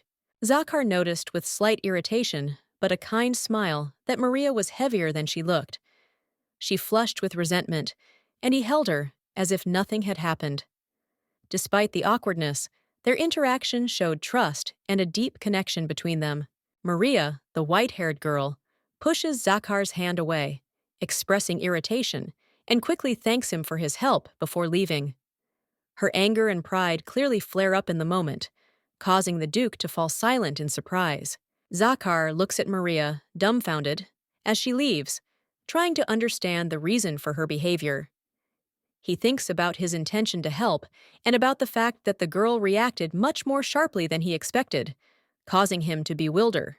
Maria, left alone, happily examines the box with beautiful glasses that Zachar gave her. She gently touches one of the glasses and smiles admiringly, recognizing its beauty and value. Inspired by the gift, Maria holds the glass in front of her and admits that she would like to have the same one. Zachar looks at her attentively and agrees without hesitation, showing his willingness to fulfill her wish. Later, Zachar says that the king expressed a positive opinion about the crisis, which benefited the country. His speech is serious and respectful, which emphasizes the importance of Maria's ideas for the state. Maria, in the company of Zachar and his subordinate Malio, learns that her idea was successful. Zachar, not hiding his pride, reported this to the king, which causes Maria slight anxiety and confusion. Embarrassed by the attention, Maria explains that she simply shared her thoughts without expecting such a result. She worries that this may attract unnecessary attention and fears possible consequences. Zachar, holding a glass, assures Maria that her ideas and contributions are important. He emphasizes that she is not the villain she is considered to be, and sees in her a serious attitude towards the future of the country. Struck by Zachar's words, Maria freezes in thought. She realizes that the Duke is gradually beginning to approve of her and acknowledge her efforts. These thoughts evoke in her a warm feeling of gratitude and surprise. Maria, smiling and beaming with happiness, accepts the new circumstances. Zachar's praise and support fill her with joy, and tender emotions are reflected on her face, giving her confidence and satisfaction. Maria thinks with satisfaction that her actions help to avoid inevitable death. She looks at Duke Zachar with a sly smile, hiding her true intentions and rejoicing in a small victory. However, Maria understands that the path to complete security will not be easy. She realizes that even more efforts and clever solutions are needed to confidently say that the threat has been eliminated once and for all. Malio, standing nearby, starts a conversation about the current trade situation. He reports that accessories, especially glasses and items made of special metal, are becoming increasingly popular, which arouses interest and joy among those present. Malio goes on to explain that the market is flooded with manufacturers because of the ease of processing the new ore. He emphasizes that products made from this material are beautiful and rust-resistant, which makes them especially sought after. Maria smiles at the positive news. She is glad that the situation is working in their favor and notes that such successes have great potential for her family and the nation as a whole. But the thought of her family makes her think. She is worried and concerned about how her father will perceive this situation. Maria wonders if his interests will be satisfied as well, or if he will be dissatisfied. She carefully asks Zachar about her father. Maria tries to speak calmly, but the anxiety on her face reveals her deep concern about her family's situation and the consequences of what happened. Zachar, a little surprised, confirms that Maria's father did not say anything special. He mentions that the relationship between Maria's father and the king has worsened recently, which only increases the tension in the room. Sitting at the table, Zachar looks calm and collected, but his answer is extremely laconic. He assures Maria that nothing critical has happened and no significant changes in the situation are expected. However, the atmosphere in the room is tense. Maria and Zachar exchange glances, and Malio watches their reactions carefully. All three understand that this meeting could be a turning point for their future. Zachar confidently explains that the tin was extracted from mines and pits owned by his family. He assures that everyone got their share, even with the promotion. His composure and confidence leave no doubt about the truth of his words. Maria sighs heavily and agrees not to continue the conversation. She looks tired and depressed, as if she was tormented by doubts. Her gestures betray her weariness and reluctance to engage in further argument. Maria admits that her anxiety was related to her father, who, she says, is capable of causing trouble because of his greed. Her face expresses anxiety and uncertainty, as if she feared the worst outcome of the situation. Maria is suddenly surprised by Zachar's reaction. Her face changes, and the expression in her eyes becomes wary. The situation takes an unexpected turn, as if she did not expect it. Zachar says with mild surprise that he did not think that Maria was so critical of her father. Malio stands nearby, listening attentively to the conversation. Maria waves her hand and giggles, as if embarrassed by her confession. Getting up from the table, Maria assures that this is the end of her conversation. She looks determined, although there is some nervousness in her movements. Zachar remains calm, silently observing her actions. Maria is in a good mood, discussing business and thanking her brother for his support in solving important issues. She is proud of his actions and believes that decency is rare in their family. However, the letter evokes mixed emotions in her. Reading the letter, Maria is amazed at how quickly Daniel solved a problem that their father would hardly have found time for. She is glad that their family has a person capable of prompt action. Maria's thoughts are filled with admiration for her brother. While thinking about her brother, Maria notices Alfred running away from the window. She freezes in confusion and wonders what could have happened. She is worried about where the boy's heading at such a strange time. Maria notices Alfred walking towards the forest. She becomes worried and looks at the dark sky, which promises a thunderstorm. The weather worsens, and her anxiety increases as the storm approaches faster and faster. Suddenly, the door bursts open and an agitated maid runs into the room. She is breathing heavily and reports that Alfred is nowhere to be found. Maria tries to remain calm, but the agitation is evident in her voice and facial expression. Zachar appears in the hall and notices with alarm that the storm is getting worse. He asks Maria questions about what happened. She reports that she saw Alfred heading into the forest, which causes even more concern for everyone present. Zachar, frowning, ponders what could have made the boy go into the forest in such weather. Maria adds that she feels that this is not just a coincidence, and her intuition tells her that there is something more behind it. Melio runs up to them, reporting an urgent incident. His face expresses alarm, and his quick steps and ragged breathing indicate that the situation is becoming increasingly critical. Zachar and Maria prepare to act immediately. Maria resolutely takes control of the situation. She throws on her cloak and insists that they must find Alfred immediately. Zachar understands that there is no time to waste, and together with Maria, he heads for the exit, despite the raging elements. The storm is getting worse, and the atmosphere is getting tense. Zachar, Maria, and Melio, full of determination, go into the forest to look for Alfred. Their anxiety increases with every step, and the raging wind only adds to the drama of what is happening. Melio, worried and tired, reports that he has searched the entire mansion, but could not find the person he was looking for. His voice sounds anxious, and there is tension in the air, as if time is running out. Maria reacts to the news with visible excitement. Her eyes are full of anxiety, and she seems to be making an important decision. She quickly comes to the conclusion that she should look not in the mansion, but outside of it, in the forest. Suddenly deciding to act, Maria rushes to the exit, certain that the answers are hidden in the forest. She hurries, preparing to leave the mansion despite the bad weather and potential danger. Zachar stops Maria, warning that it is too dangerous to go alone. He offers his help, deciding to accompany her into the forest. Maria seems stubborn, but does not reject his support. Melio, watching them, insists that they should not take risks together. He suggests that they go searching with the servants, believing it to be a safer option than going into the darkness alone. Zachar, with a determined look, declares that the responsibility for the search lies with him. He gives his name, reminding that as Alfred's father, he cannot leave the situation to chance. His words sound firm. Melio looks at Zachar with tension, but eventually gives in.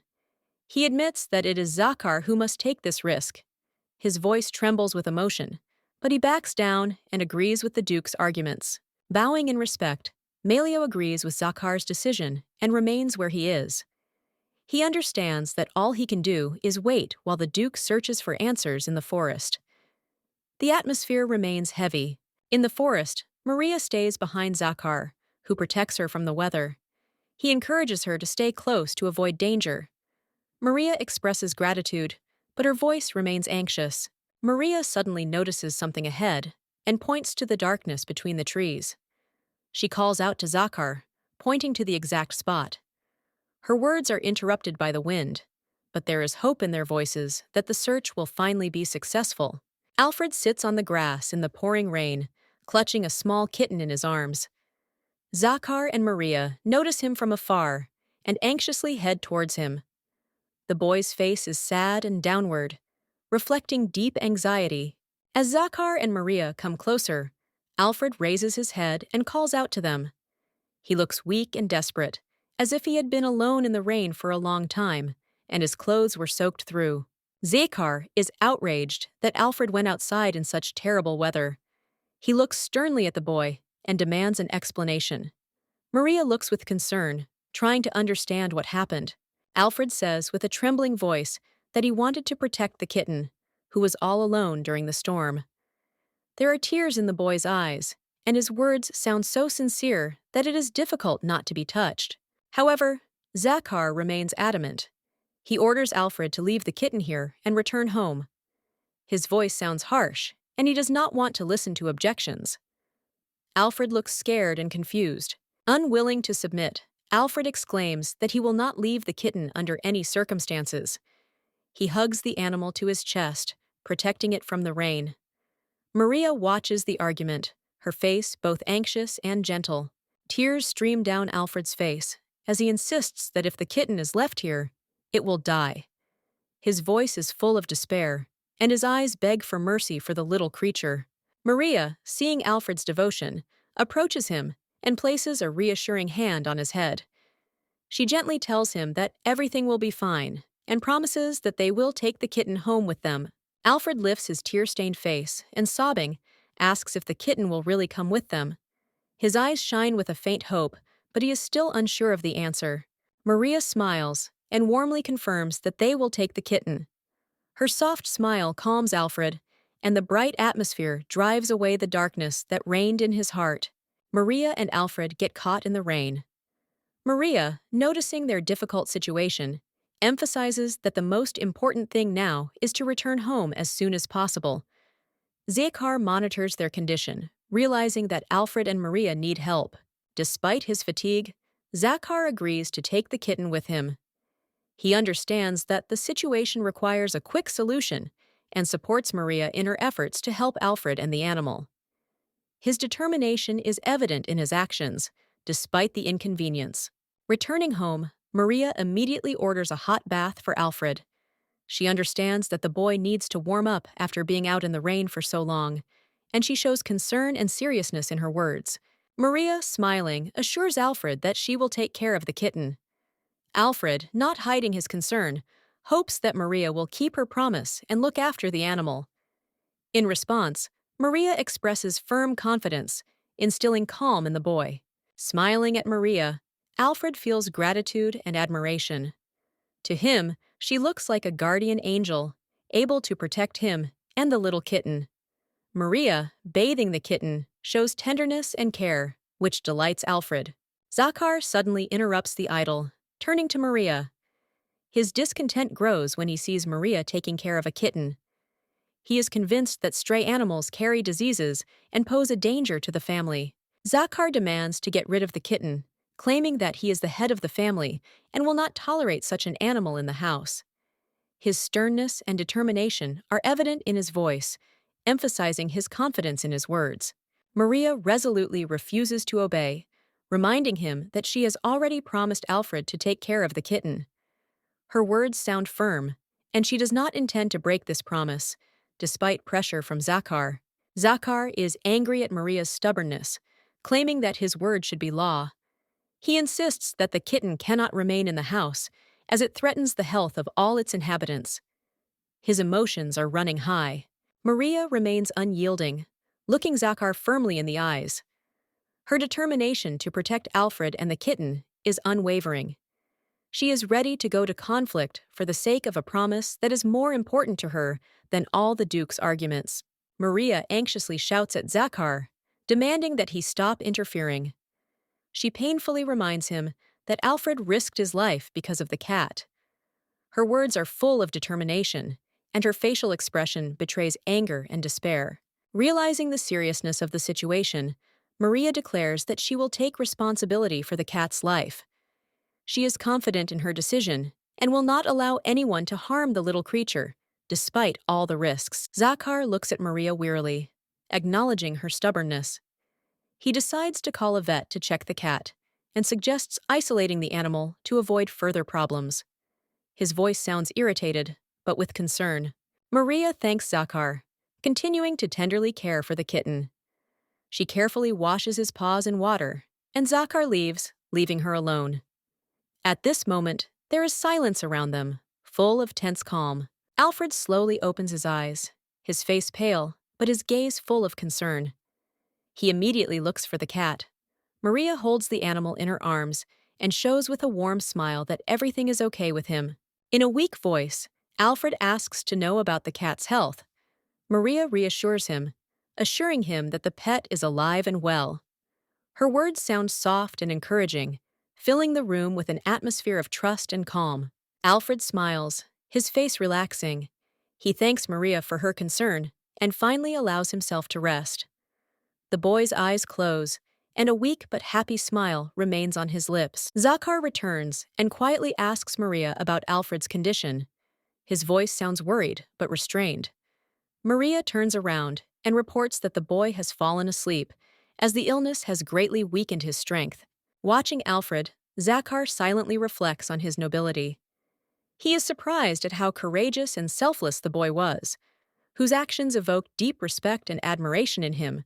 Maria continues to hold the cat in her arms, her gaze remaining soft and calm.